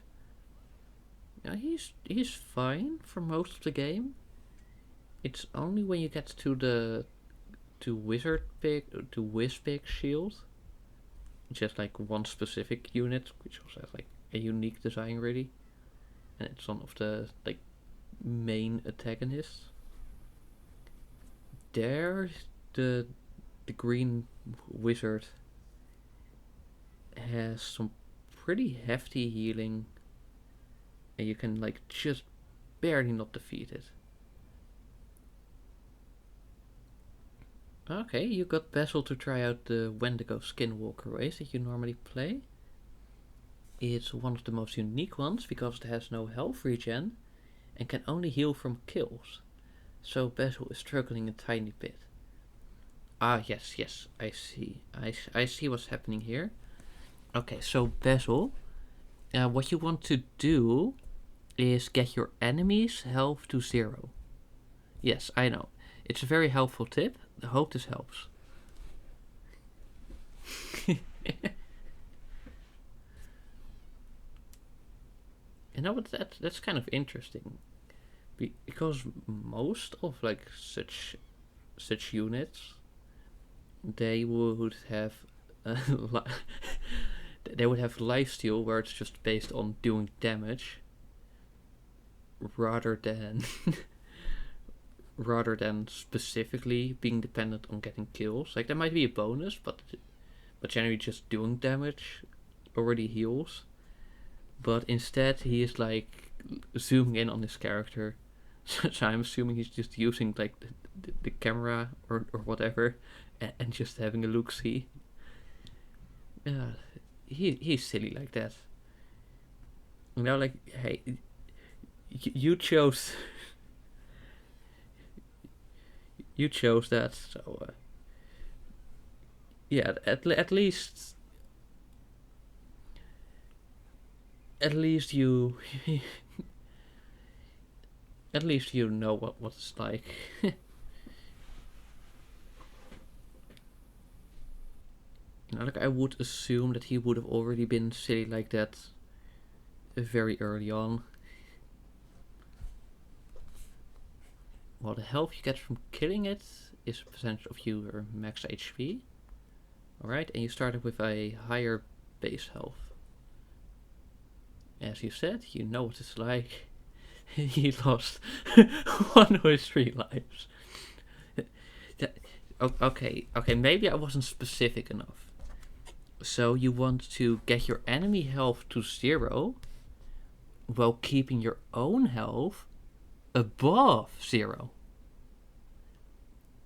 You know, maybe this little addendum makes sure that you know what to do.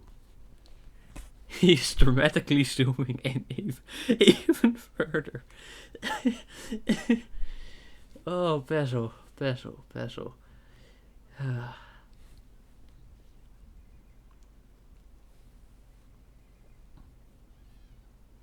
And is it like a live combat kind of game, or is it turn-based? You know, because right now the one I'm playing is of course turn-based, but it's also not a roguelite, or roguelike or anything. It's just a game with a campaign and then some bonus levels. parry and dodge based. Right. No, that's that didn't answer the question, but of course, the only place where you can like actually parry and dodge actively is if it's real time, and now you also say real time. Though I guess there are some games that are like turn based, but they do have some actions within the turn. I think like Expedition 33 did a bunch of that. Also, yeah, I just one shot Indiana Jones. Yeah, the Clair Obscur indeed. Yeah, no, that was a fun game to watch, especially there was one thing where it was like the title was turn-based game, and then it just showed a bunch of live action combat within a turn, because there was this one specific enemy that you just had to parry like 50 different times or so in one go. The winner of this stream goes to Clair Obscur Expedition 33. No, so it's not the streamer, it's not the audience, it's not the game that's being played, it's not any of the characters in the game. It's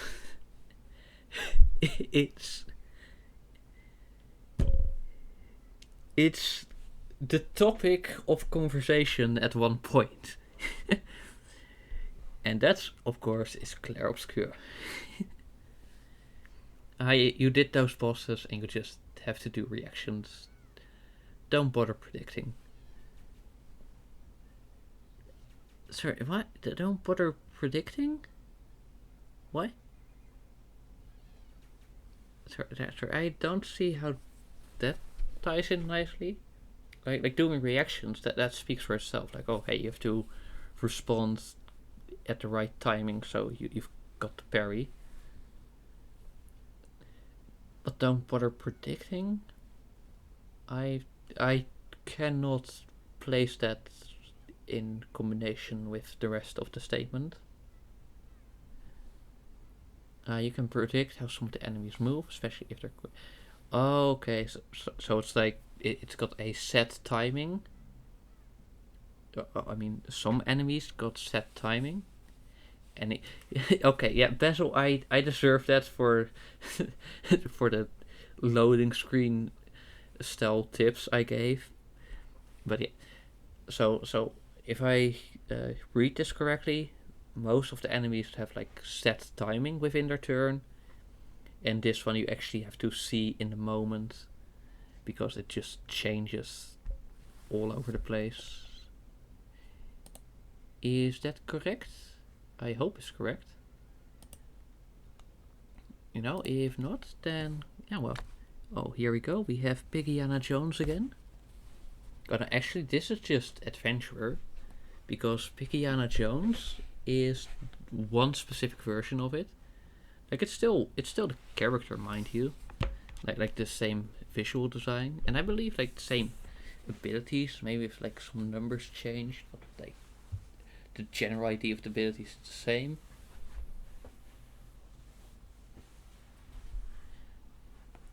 But yeah, other than that,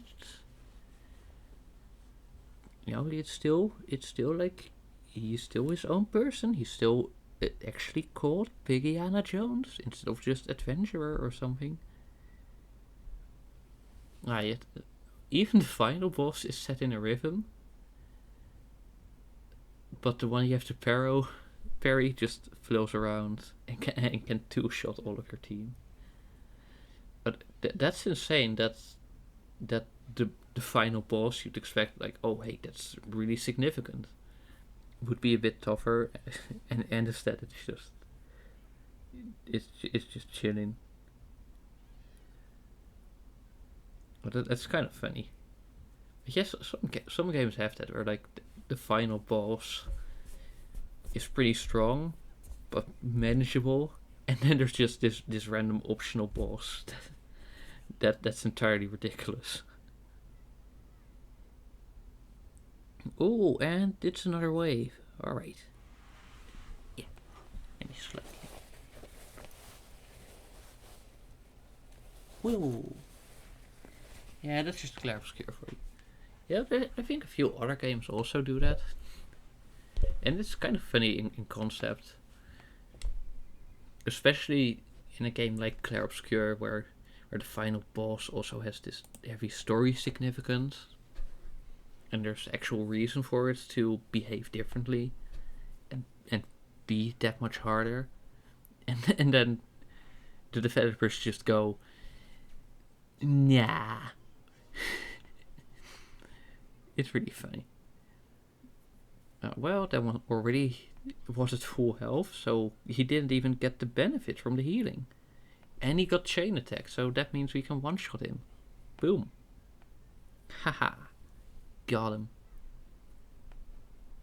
Well,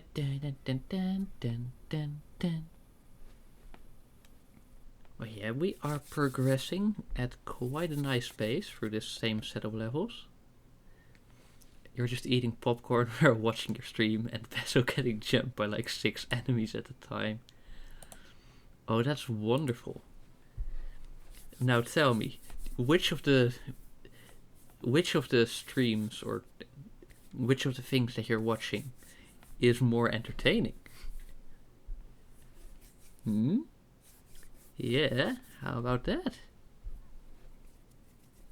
Now.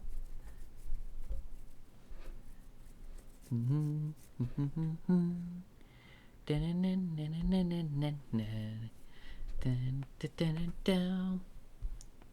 we go. We can just turn on the auto and sit back and watch your ad just entirely obliterate anything that even tries to be anything.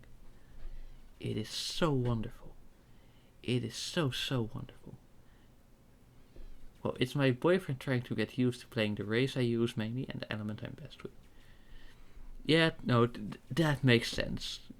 I was already expecting that to be the answer. I was just being like a little like, ooh. Sorry, I cannot think of a good word to describe that. I mean, like, being like a little shit is too aggressive, you know, like it was kind of milder than that. But, you know, sort of similar energy. Gremlin-esque. Yeah, there we go. Another nice little compound or compositional thingy. Multi-morphemic word. Yes. You know, because it's not quite gremlin, but it has the energy of, and that's indicated by the esque suffix. And let's see. Multi-morphemic? That one, let's see. Okay, so you've got multi at the start as a prefix, and that indicates multiple, and then you've got morph, which in this case would be related to shape, and then that's like specifically a morpheme, but that seems like that on its own is 2 morphemes rather than just one, but I wouldn't actually know exactly. Again, like, I'm just a student. I'm just a little guy. And then ick would be like adjectival. You know, so it's like describing a trait, and then you can use the word as an adjective.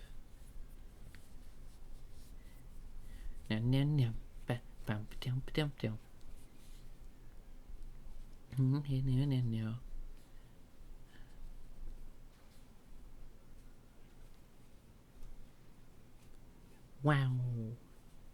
And there we go. We have just another thing.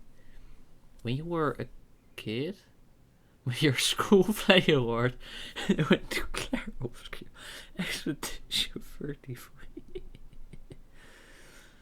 Oh. Now what? Your school knew what's up. Your school knew what was up. Wait, was a kid? Was? Past tense? Clair Obscur Expedition 33 wins the Global Peace Prize. Wow. absolutely deserved. You know, like, I am certain that it was the single piece of media that brought peace to the world and to everyone. And skip the advertisement because I want to play my game. Alright, then we just do that, even though it's probably not needed. And then we're just gonna, well, Clair Obscur won in categories we didn't even know existed. You're on 40% and gonna fight the boss. You're so dead. Well, you know, Alex seems to be good at it, so, you know, skill issue. I don't know what exactly the struggle is, but, you know, I'm sure that if you ask nicely, he will give you some pointers with actual content. So you will know what to do. Krill miss you.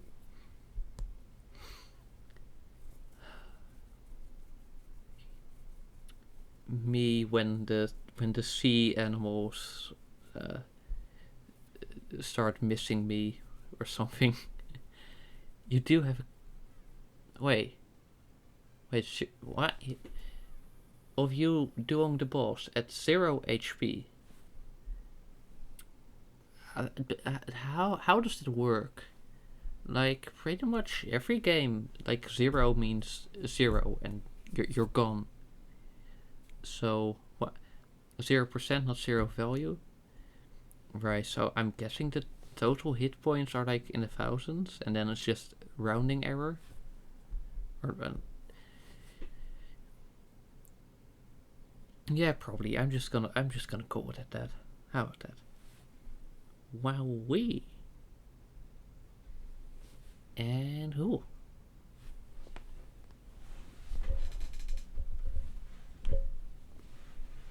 More like 300 health, and then you're at 1 health, so it rounds to... okay.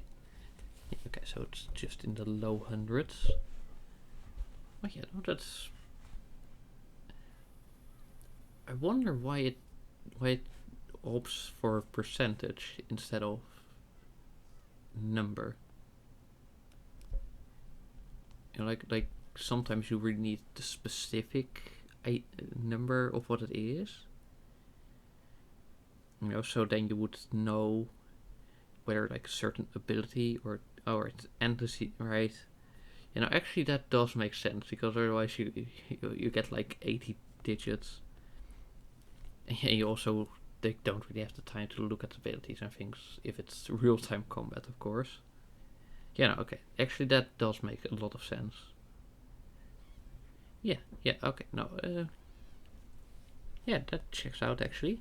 There we go. We're on the auto for the multi-wave battle again. And he beat the boss.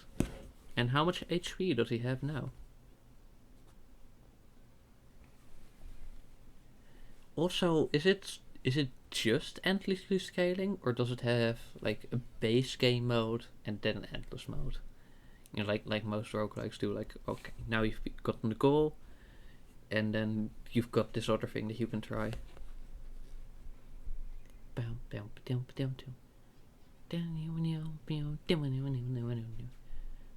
like funny thing is, it probably would be the case for most games, but just way later, is that the endless mode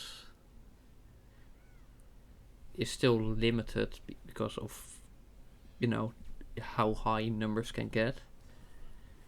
But in Balatro, because of by how many powers or like how many zeros it increases, basically, like it goes times a million or like times billions, like that starts stacking quite a lot. So it's not even that far to reach the actual end of infinity, which is NT 37, I believe. You were on 30%. Numbers go high with 1 damage in a single floor. Oh, and you also have all healing is 70% less effective against the Wendigo. except percentage heals for like basically the abilities innate to that specific class. Yeah, okay, that checks out. And alright, you had like 20-30% left, and the game itself is endless, but they're going to add new game modes. The game is okay. Huh. Cool. Right, and then we skip the advertisement. And then this is probably just gonna do that. Boom. Okay. And now you might know where we are headed. And that is the sea filled with the ghosts and spirits of those who have not yet moved on to the next life. Yes. No, because you have the normal sea, and then this one actually has a bunch of shipwrecks and things, and it's also all ghostly themed. Like even the water is darker. Basil is just spamming an innate move that does big AoE disease that also gives him invisibility. You know, if it works, it works. Also, this was the wrong thing to use because the chili does not chain attack. Ah well. Yeah, we're just gonna give this a shot. Now this one took quite a while on my previous run. You know, but if we can get the double chaining, then we should get it. Also, you saw a little cloudy effect that the central pig got. That gives a certain percent chance to dodge. However,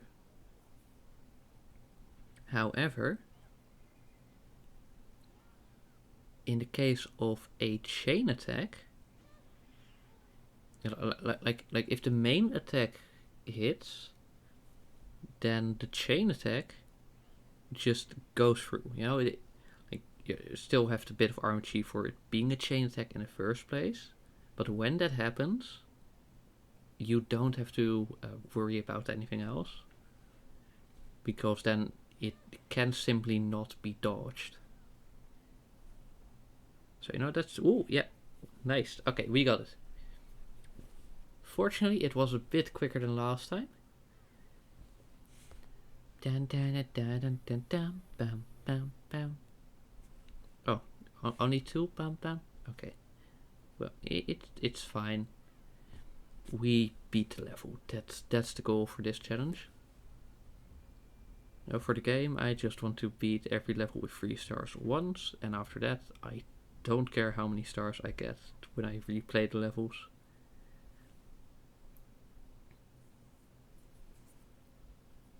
Dun, dun, dun, dun. You know, I'm pretty far in terms of 3-starring stuff. You know, like the entire campaign and even each dungeon is 3-starred. And by campaign, I basically mean everything that's on the overworld here. And for dungeons, I'm also pretty good on the starring. So yeah, like so far we kind of chillin'. Unlock the rabies slash. I am... Okay, so either that's some sort of disease effect, I'm guessing. Or it does some sort of poison over time damage to the enemies. Okay, yeah, so poison damage. I see. Oh, this is a lot of undead. And it's multiple waves of them back to back. So this might be a little bit tricky. But maybe it's not. And of course the chain attack didn't... Oh, we had the setup, and then you get the dodge. Bro. Like, come on, if you're gonna chain, at least chain to the right one. Yeah, and see, now it's too late, because now this broski has dodge again, and, well, fortunately, we are just chilling. Like, we got the thing. Wow. Okay, and here, but we don't even need any chain attacks, because those are just free turns, so yeah. And that's the battle done, right? Yes, okay. Whew. Yeah, I thought the battle music like stayed going a bit too long, like in Ace Attorney when you press a piece of evidence where you just know that is straight up relevant. But yeah, then the game might just do random bullshit go. Wahoo! Wait, I recently started on the second game. I don't know when I'll do the next one, or like the next stream on that game. But yeah, right now we did the first case and the whole introductory section of the second case.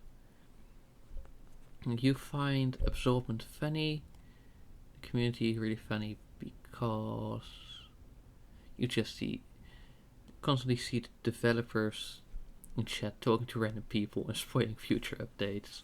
Like the literal owner over there. Yeah, I hear about that kind of thing happening quite a lot with smaller games.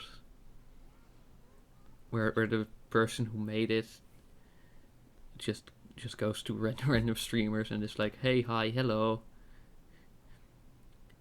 And sometimes, especially if the username is different, and people don't even realize, and it's like, wait, are you the developer or something? And it's like, yes, and everyone responds like, yes, this is the actual developer.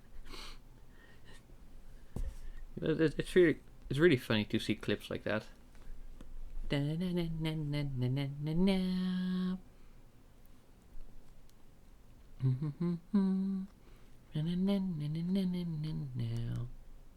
Wow. Hello. Can I zoom out, please?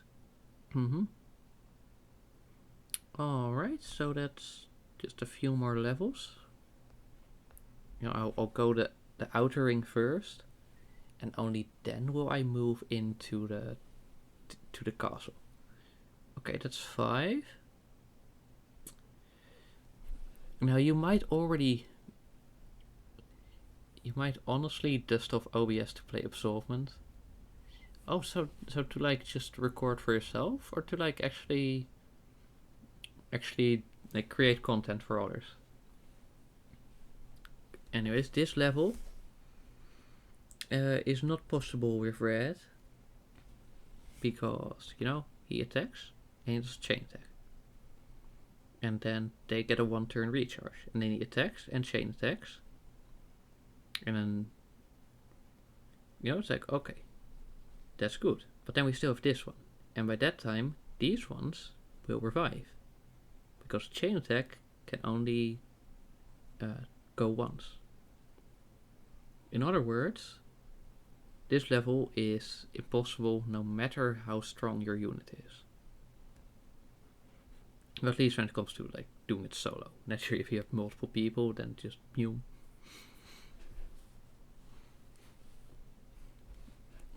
create vids, and then you get random spikes of followers, subscribers, and all. Like 520 views, and a random video just hits 5k. Yeah, no, same honestly. I haven't really had spikes lately, but that's also just because I've been creating way less on YouTube because I just didn't have the time and energy.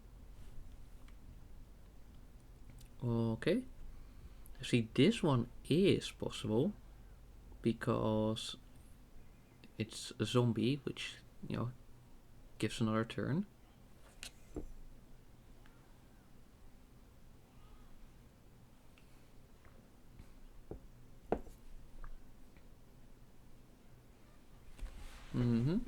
But this could take a while. Yeah, like the closest thing I have to a hit is just a random shitpost getting like 80 views when it comes to recent things.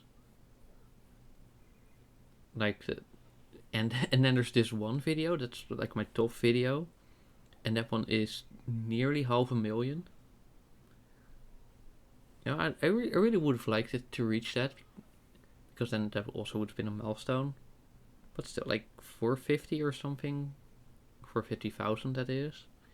That's still pretty decent. Still pretty decent.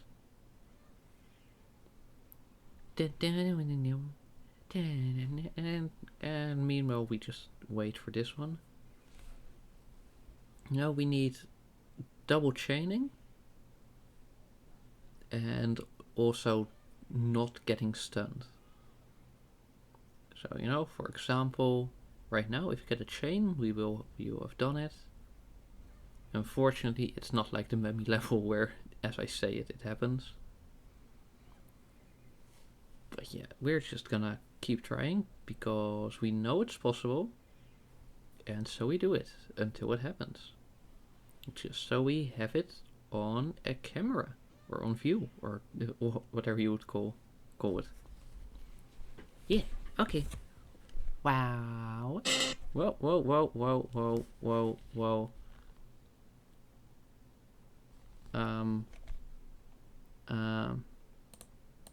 Uh-huh. Alright.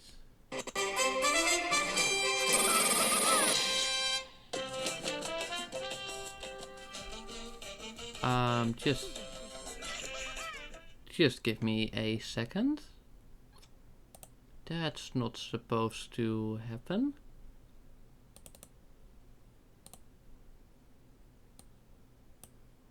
Yeah.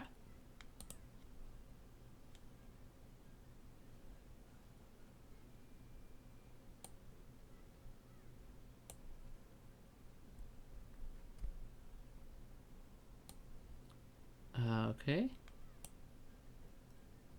Okay. And you died to the ice boss. Yeah, that's very sad. Alright, let me just well, I mean, yeah, of course ice is hard. That is how ice works. It's a solid. Sorry. Ice and blood bosses are scary? You mean like just thematically and aesthetically, or do you just mean that in this game they've got certain abilities that make them really difficult and like intense to fight? Okay, linguist, you don't. What? Hey, what do you mean a real thing? What language are you speaking right now, huh? Huh? Are you saying that that's fake? Because if you want to be like, oh, that's fake, and like, oh, I'm imagining this chat, then that's a different field. That is psychology. That's not linguistics. Though linguistics and psychology are closely linked. Because the use of certain language, and there's also like why someone would use specific words, or like what kind of connotations people have with words. It's all like very psychological. So language and psychology are connected to each other.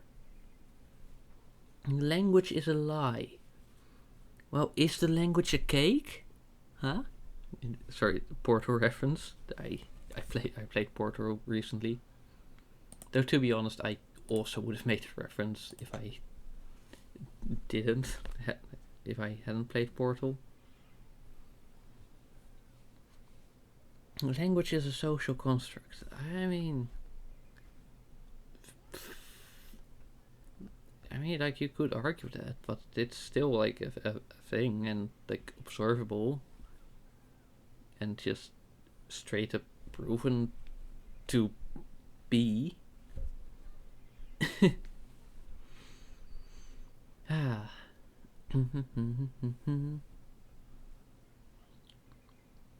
Anyways, we need to hit the double chain again.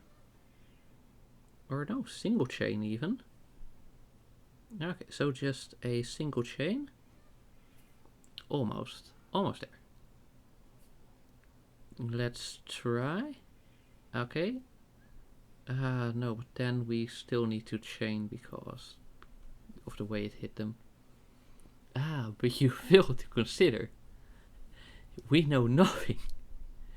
You're from Barcelona, you know nothing. The RNG of Doom and Despair. Well, honestly, here it's just like repetition, and you know, like you feel like, oh, you're just gonna get it. But the slingshot games, you know, because the physics are just there. You know, sometimes it's not really about like how well you aim and time.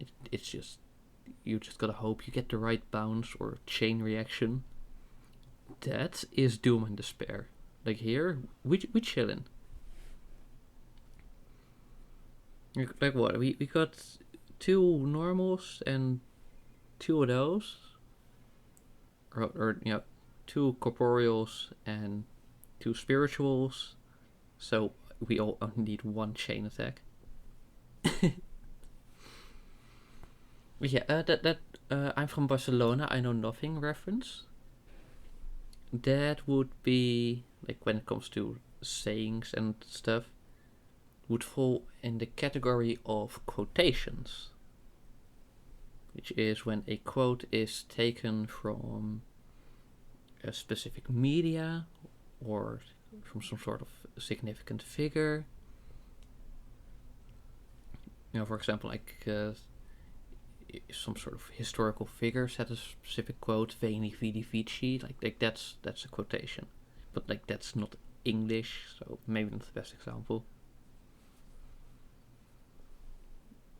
Okay, fun fact, I guess. I mean, like whether that's fun or not depends on how much of a nerd you are. You know, I know I am. Like I also make sure I actually put in a solid amount of time for all my studying things and really stay on top of everything.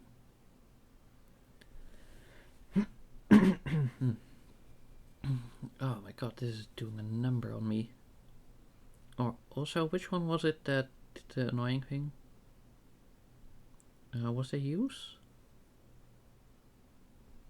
Maybe that. I'm just gonna like hop in and check real quick so I can add it to the thingy.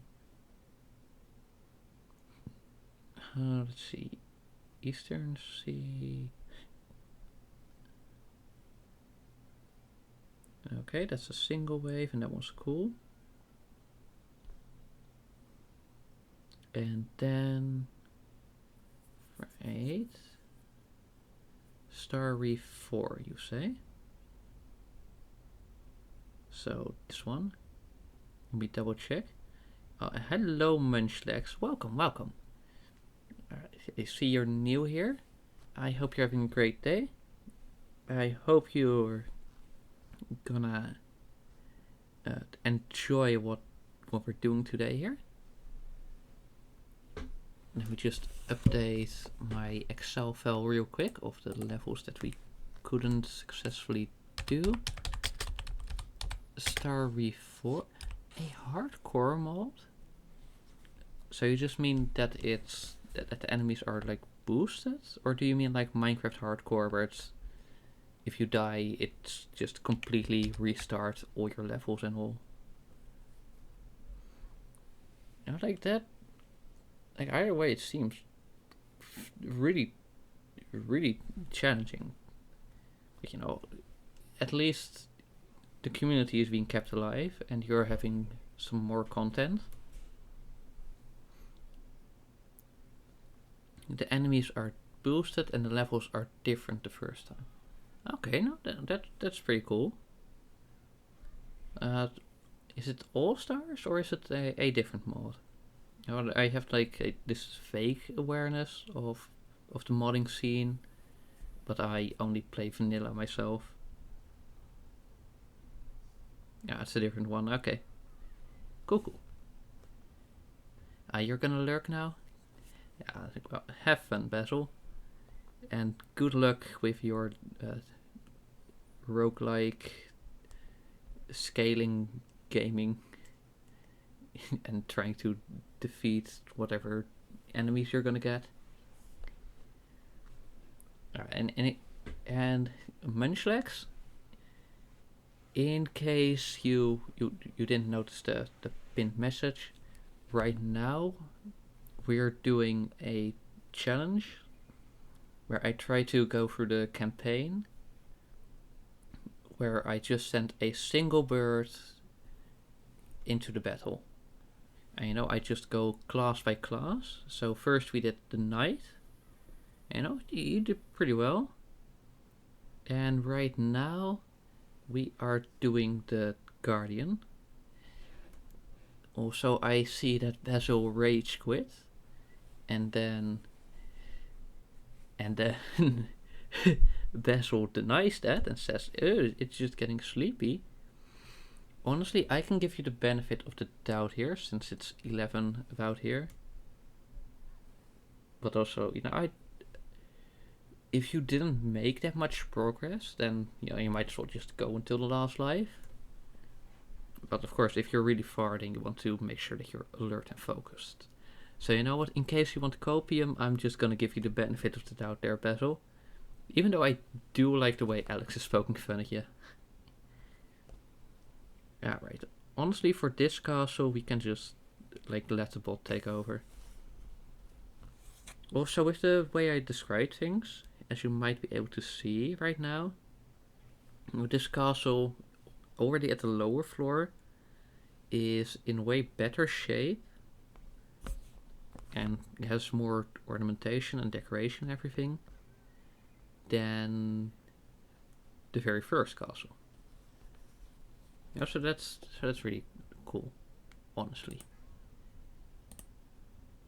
Yeah. No. Yeah. And Alex, Mio, have you been playing the? You're gonna continue quality time. Yeah, very very important, very good. Thanks for stopping by. Actually, that was really nice of you, and chatting. Because there's not a whole lot to talk about when playing this game. So yeah, that was very nice, and I hope you have a great rest of your day. And good night. I see. It's mutualism. That's not a linguistic thing. That is a biology.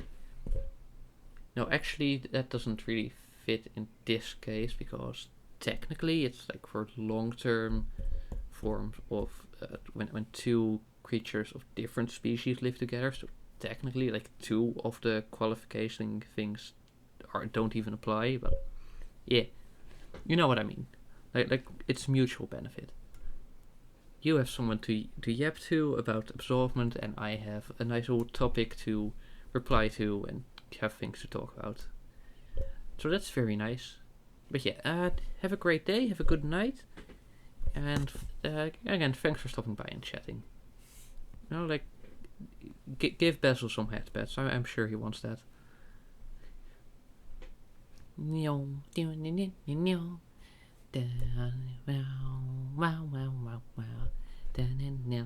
Oh, and here we are at the boss battle. And I believe this is the one where the bombs just straight up run away. Or it could have been the 4th level. I don't even know if this one has any of those. Actually, seeing as this is the boss battle, I do want to do it myself. Okay, he's actually tanking a bit, but only a bit. There we go, 3 hits. Oh, there's not even any bombs? Huh. Either that or they would only spawn in a later turn. I don't know. But yeah, that's it for this castle. We're already progressing quite nicely. Yeah. Alright.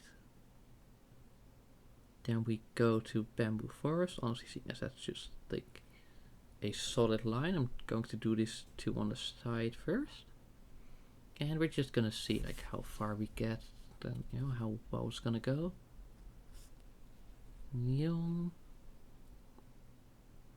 And 3, 2, 1, skip and skip.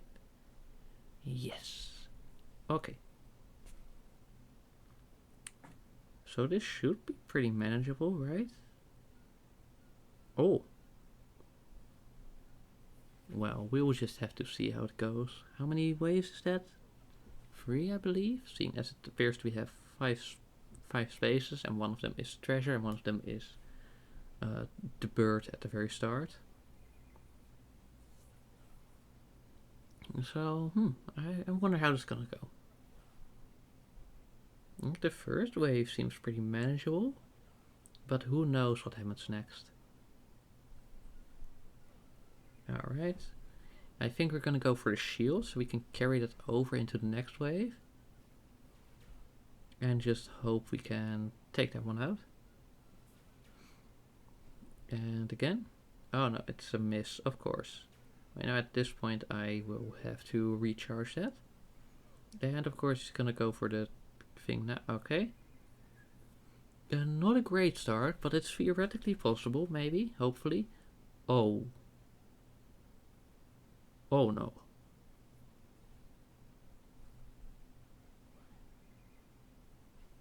I think I might have to swap out my weapons. Maybe. Just maybe. I think this is that part of the game. At least when you're doing these bonus levels, like they're meant to be like after you've done these levels already. And I think this is the red gate, so it's like after having done pretty much all of the campaign already. So yeah. I'm going to change my loadout real quick. You know, just to make sure that I have a better weapon to go into the next battle with. So that would be this one.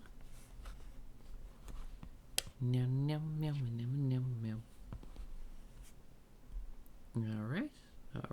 Again, this is for weapon crafting, which is entirely pointless at this point in the game, by the way. And there we go, boom. So instead of 1360, he does 1682. Which I think is pretty close to that cap. So we're also not really losing anything. You know, because the ninjas have a damage cap. Let's see. Yeah, 1730. Oh yeah, we can just boom. Alright, but I do think it's a good idea to try and knock this one out in one go right away.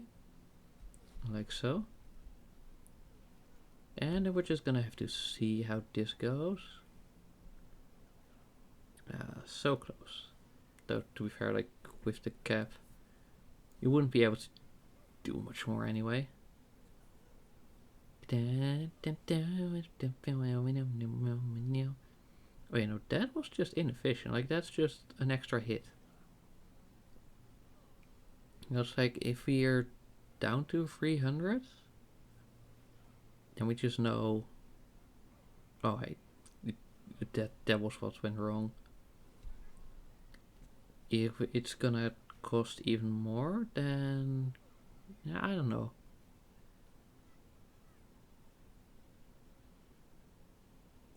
Okay, we're just gonna have to leave that one be this time. We're gonna focus on this one because this one does quite a lot of damage. Then we're gonna go to the next ninja, and only then are we gonna like handle the lancers. Because, you know, like, yeah, they do a lot of damage, but they also have a decent chance of not doing anything. So, you know, it's a bit of a trade-off, and like RNG. But also the fact that we have the chili means that we can just, you know, take one of them out in one turn, just like that. Ooh, this is tough. This is tough. Like, why don't you stumble, bro? Why don't you stumble? Okay, trust me, we had to do that. Okay, Yes, then, ah, frick. Okay.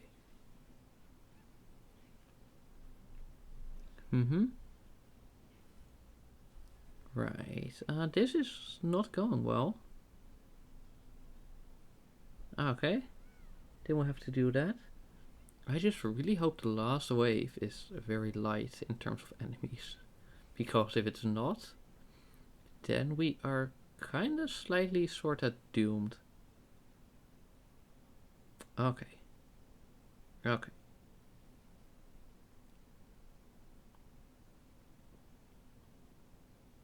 Right. Okay. So we'll have to focus on these ones. Then take out the Lancers. And then the Red Ninja. Okay. Let's see if that actually does something. If we actually have any sort of success rate. If it's gonna work. We are like on the very edge of our health bar. Oh, okay, fortunately he stumbled. Okay, then we take out that one. Now, how many do we have? Oh, okay. Right, I said if it was 300 more, then that would be it. But it would be reasonable to assume we would get another hit, so even then the 300 would have been gone. So I will accept this one to be just out of reach. Alright, and that is Eastern Bamboo, I believe. Ghost for the previous level that didn't work. Yes, Constellation Prize. And let's see.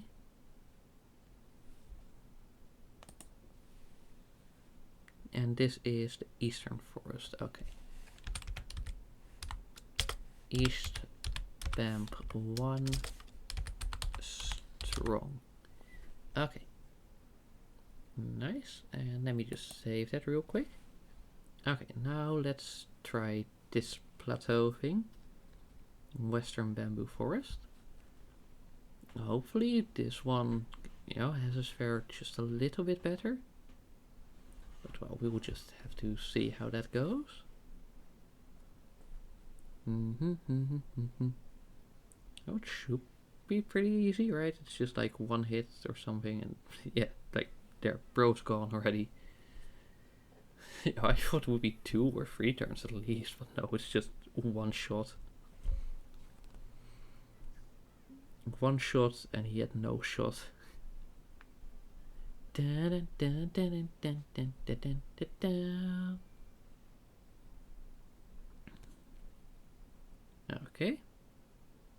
Now let's continue the side branch, just so it's like that's done.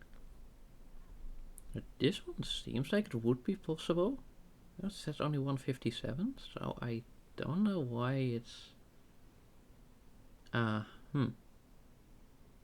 Okay, I think maybe I should start with a shield.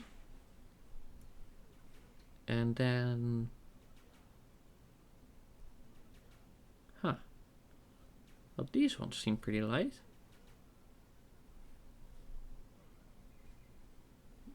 Like at this point, like if we're struggling with these ones, we could just switch back to the chain weapon even. Alright, then we take that one out. No, there's still 2 more waves after this. So you never know what we're gonna get there. And then, like, we're gonna lose our shield, but, we can take that one out. And that one has a decent chance of not attacking. Yeah, no, I should have done shield anyway. So that's not really a worry, hopefully. Let's see, bro.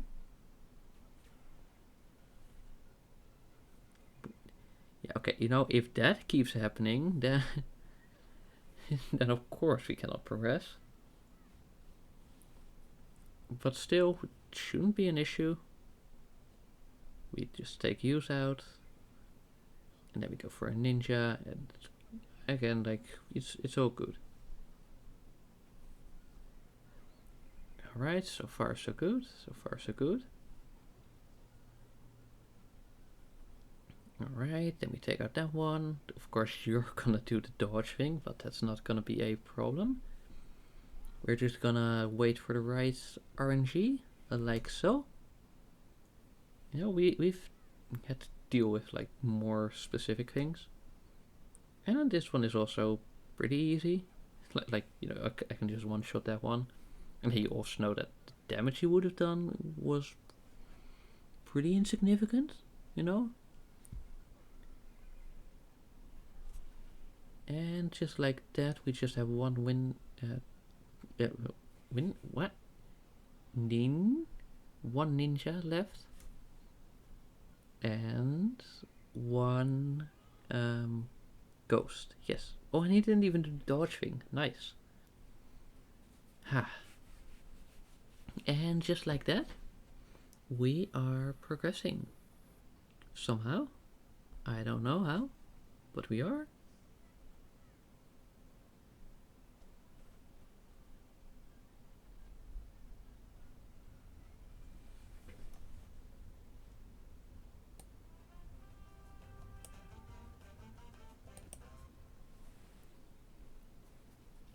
And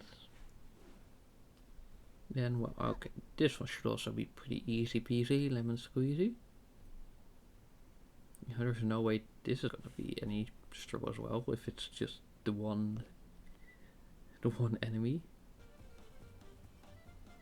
It's like, oh hey, look at me, I am tough boy, and then it's like, wow, okay, wow, attack, and then 149, and 2 hits, and bro's gone. Bro has been turned into mush, into dirt, into random nonsense. Dun, dun, dun, dun, dun, dun, dun, dun, dun.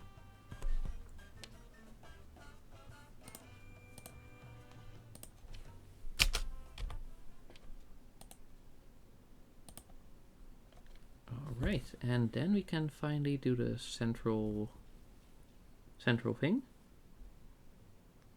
Oh, hey, 3 hours in. Pretty decent move on. And we're also not struggling too much, I don't think. I don't think, yeah, no, so real. Alright, that one, we can take it. Yeah, see, then just one hit. Easy, cool. Alright. We might even be able to just let the auto take over. But I'm going to do this one manually just so he doesn't shield and waste another turn. Okay. Cool. Yes.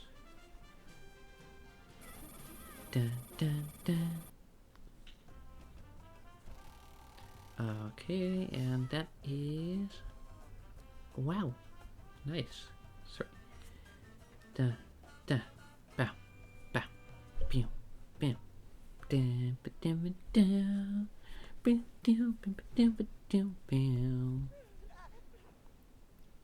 And we're just gonna activate the auto again in a 1 and a 2 and a 1, 2, 3. No, actually, I do want the coins. Okay, now auto can take over. Yeah, because again, the order in which you attack these enemies doesn't really matter at this level. You know, like we can be as suboptimal as we want, and you know, there's gonna be no problem. None whatsoever. Yeah. So that's pretty cool. Alright.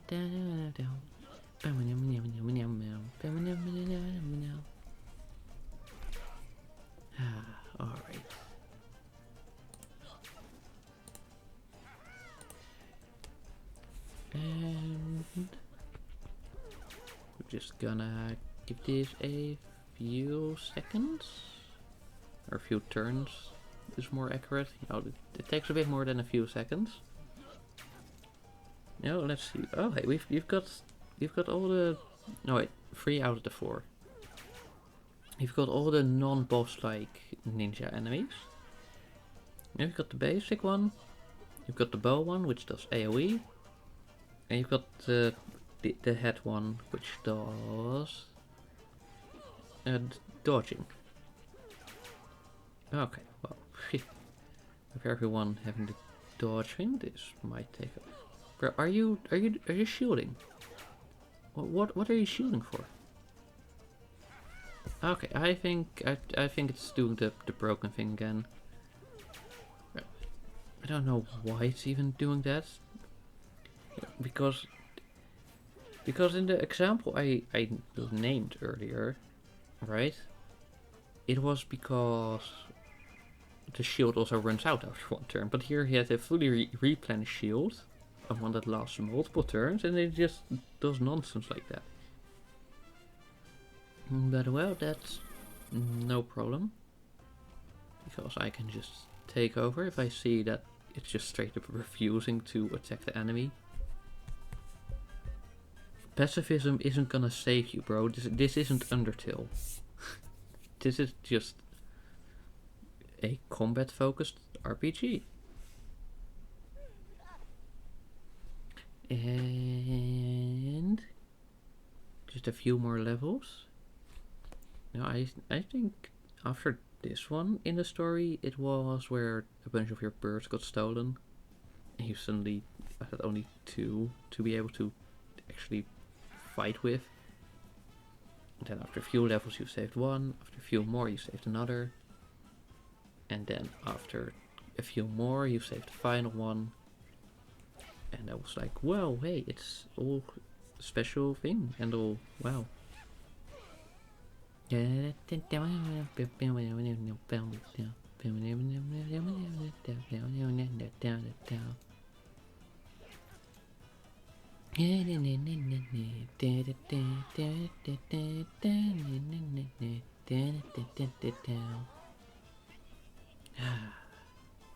Are you still attacking? You should have focused on the head one. But I'll give you another shot. Okay, red. Do you not know how to prioritize targets? No, okay, to be fair, he didn't even know how to attack. Yeah, okay, I'll just have to manually do this one. No, that it's fine. It's fine. Because, well, these enemies are one shot. Boom.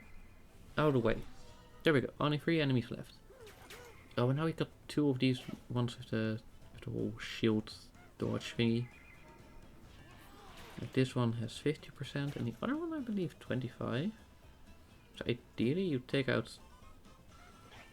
Oh no, right, he wouldn't take out the ghost first because it would revive and then that's all annoying and stupid and stuff. Yeah, there we go. There we go. There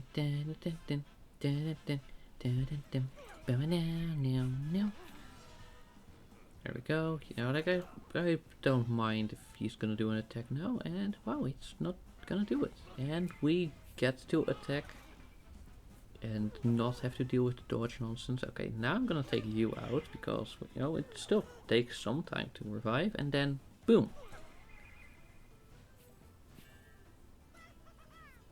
Gone. Reduced to atoms. Alright, then we're just gonna take that one out. And then, well, it's just 3 more enemies. Well, takes a bit of time, but there you go. At least we actually progress when we do this ourselves. You know, for some reason, something about these levels just completely confused the automated thing. So there we go. Dun dun dun dun dun dun dun dun dun dun dun. Dun dun dun dun dun dun dun dun dun. Yeah, okay. I do still like doing that, and I probably will like doing that. And so I keep doing that. There we go, Bamboo Forest 4, and I believe it's like 10 or less levels in total. So I know we are really getting a nice move on. You know, I think we might be able to finish this before 3:30. That would be pretty cool, especially here. You know, it's not a wave battle, it's just one battle with one set of enemies. And even that can never be too bad, because the game caps enemies at 8, I believe. I think I've seen ones with more than 6. I don't think it's an uneven cap, so then that would be 8. I do definitely know that the cap is lower than 10. I don't know, 7, 8 or 9 is the cap. I'm pretty sure. And then with the it's probably even, then you know there's only one that's even in that sequence. And that is the 8. I was almost gonna say 7 for some reason. I don't know why. Okay, to be fair, in my defense, in my humble defense or whatever, it is like 11. So yeah, that makes sense. Duh. Obviously, I'm not gonna be at my sharpest at that time. And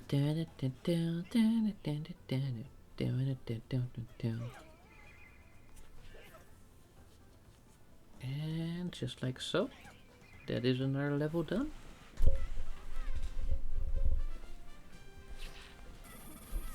And well, decent progress I say. Right now it's looking pretty good.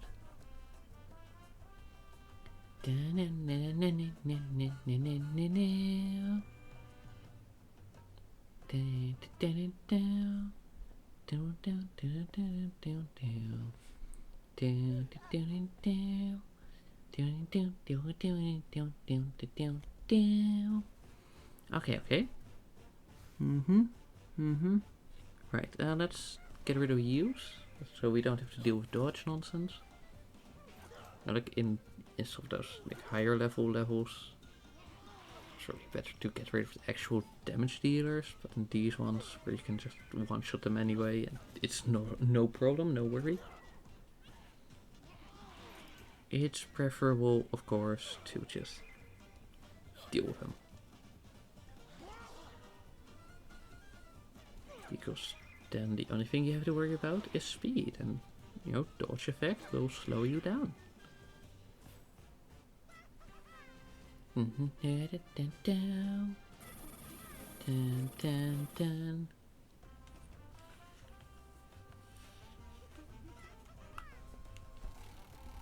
we spin the wheel, we get some bamboo. Yeah, very nice, very tasty. I'm not sure if it's tasty, you know, I'm not a panda after all. And there, that's the final part of the forest itself. Then you have 2 levels on that sort of plateau thing. And then there's of course the final level in the air. And yeah, seems I had a decent estimate for the total levels. Alright, again, that one for the dodge. After that, just the corporeals and... Oh no, actually, let's save that for specifically the undead enemies.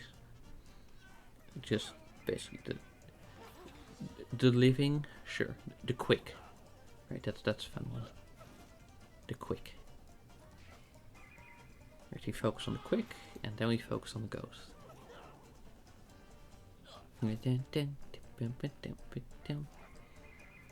Right, we get a bit of annoying RNG. Don't you dare.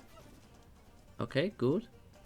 But there we go, that's another one done. There's only 2 left, and a 1, and a 2, and a 1, 2. Boom, and now there's only 1. So he's gonna do that, but I'm just gonna hit him. Oh, and I actually hit him. Would you look at that? That is just wonderful. Don't you think? Yeah, okay. Sorry, like I start making less and less sense as the evening goes on. You're just gonna have to deal with that. No, maybe you actually like that. Maybe that's fun for you. In that case, it's more that you have to deal with me being sensible at first, and only like actually getting all funky later. Wow. Okay. Right. So we deal with the dodging ones and then the bow. It's a wave battle, but it also makes sense like in the story because it's like really close to saving the final one. It makes sense that they would send more forces to make sure that you cannot expand your team again.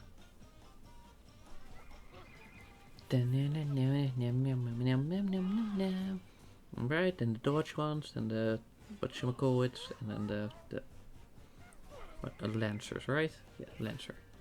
No, like in Deltarune.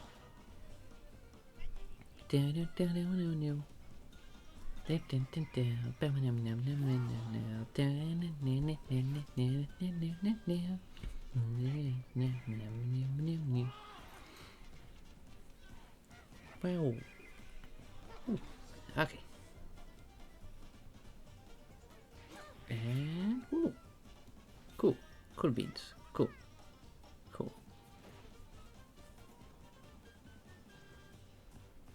And that's the final wave, I believe. And then it's just one more ground level and one more air level, because I want to have everything done before like the whole next area, it's sort of in between, so I just want that out of the way. It seems like a reasonable way to do it. Also because that would block off the sort of ninja section if we're doing in what kind of section it is, because the air level connects to the ninja dungeon.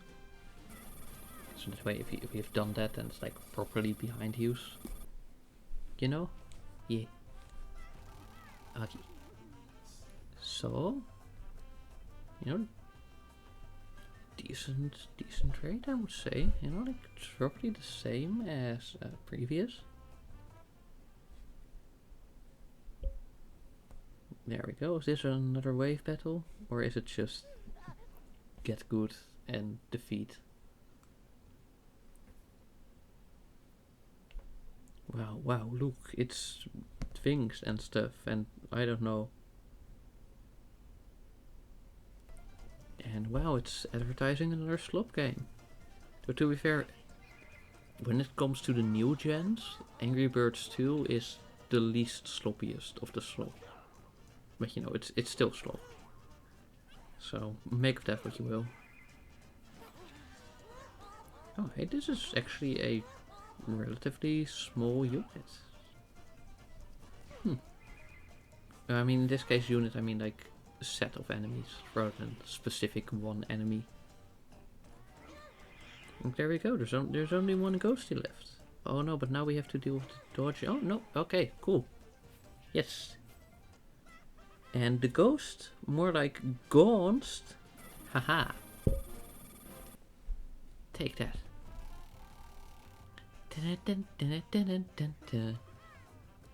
Oh wow, these guys just tickled that HP of yours. It's yeah. To be fair, this is early game. Also, welcome. I may or may not have accidentally mistook someone else for you for a second. But yeah, right now we're basically like halfway through the game with the next class, Guardian.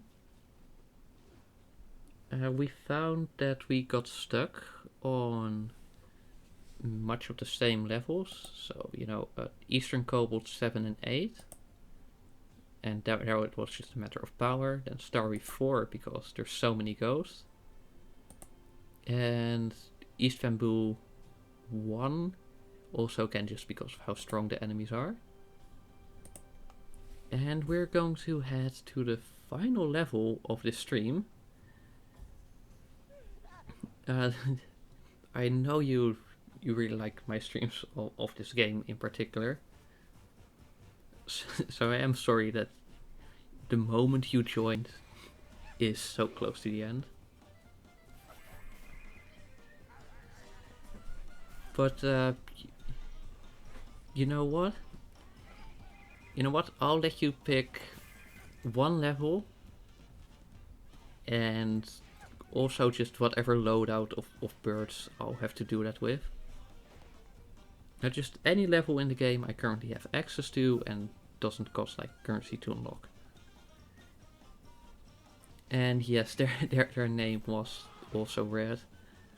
Not like this guy where the name was red. You know, like that's how they were called. But the color of their name was indeed red. In fact, it's the person like right above you in chat.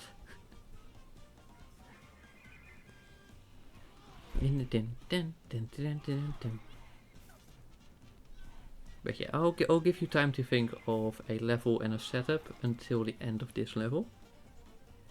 No.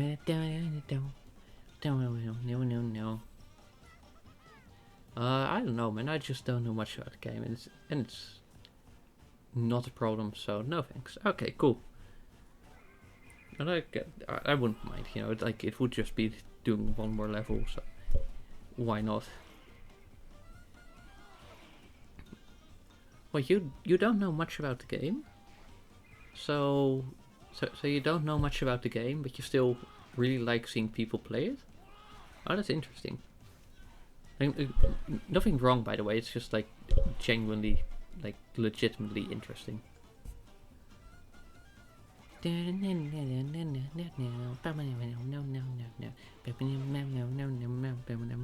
Okay, we hope to get a chain. Yeah, of course, you can't really get a chain attack if you're using the normal weapon that's focused on stunning. Ah, yes, yeah, of course, but because the first time you got here, if I recall correctly, it was specifically for Angry Birds Epic. Like that was the game you were searching for, right? Or am I now misremembering things? Because that would be really embarrassing. Dun dun dun dun dun dun dun dun dun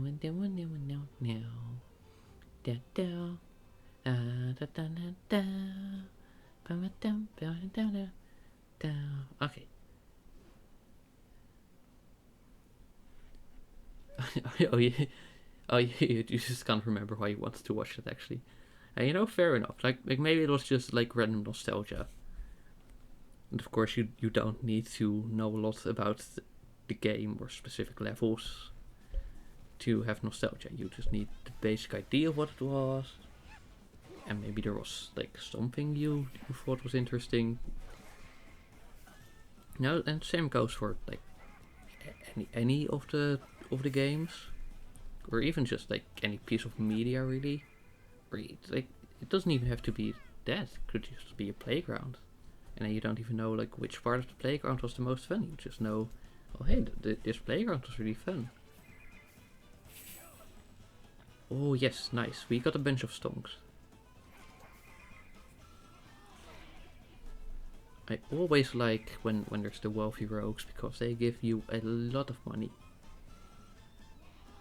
Alright, then we want to get rid of the foreman.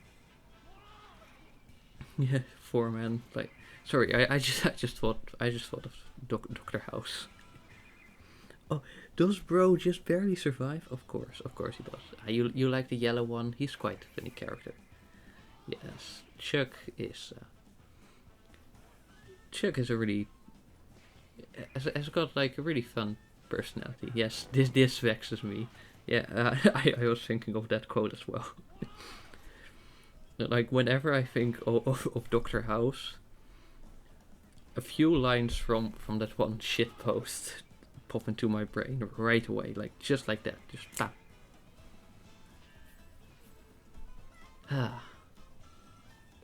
Yeah, and there's also and there's also this meme I saw like a few days ago, or maybe today even. I don't even remember the memes I see.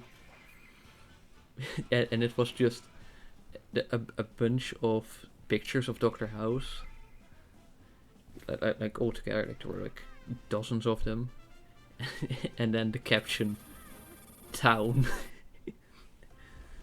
It's such a stupid post. I really fucking love that. Yeah, it's crazy that Foreman never even says that once. But it doesn't have to be an exact quote, of course. You know, like I don't think "the patient needs mouse bites to live" was also an actual quote.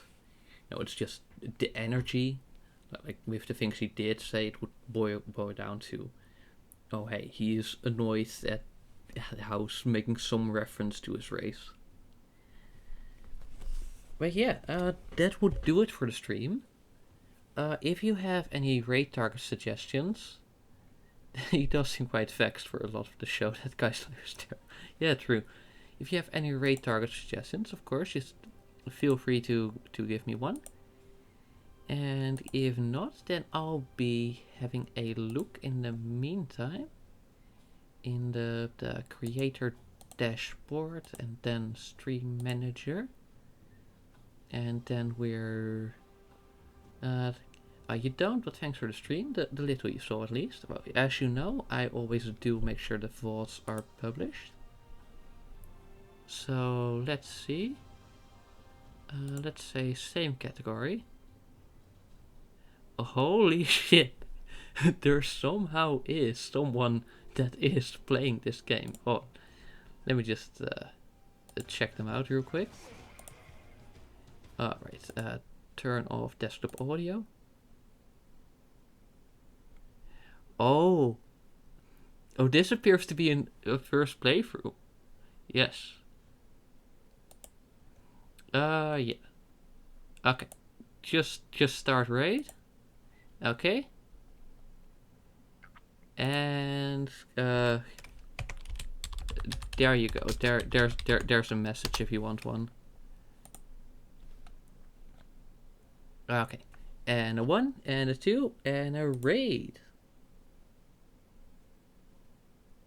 And that should do it. Alright, did it go through? Probably. Yeah, it seems like it.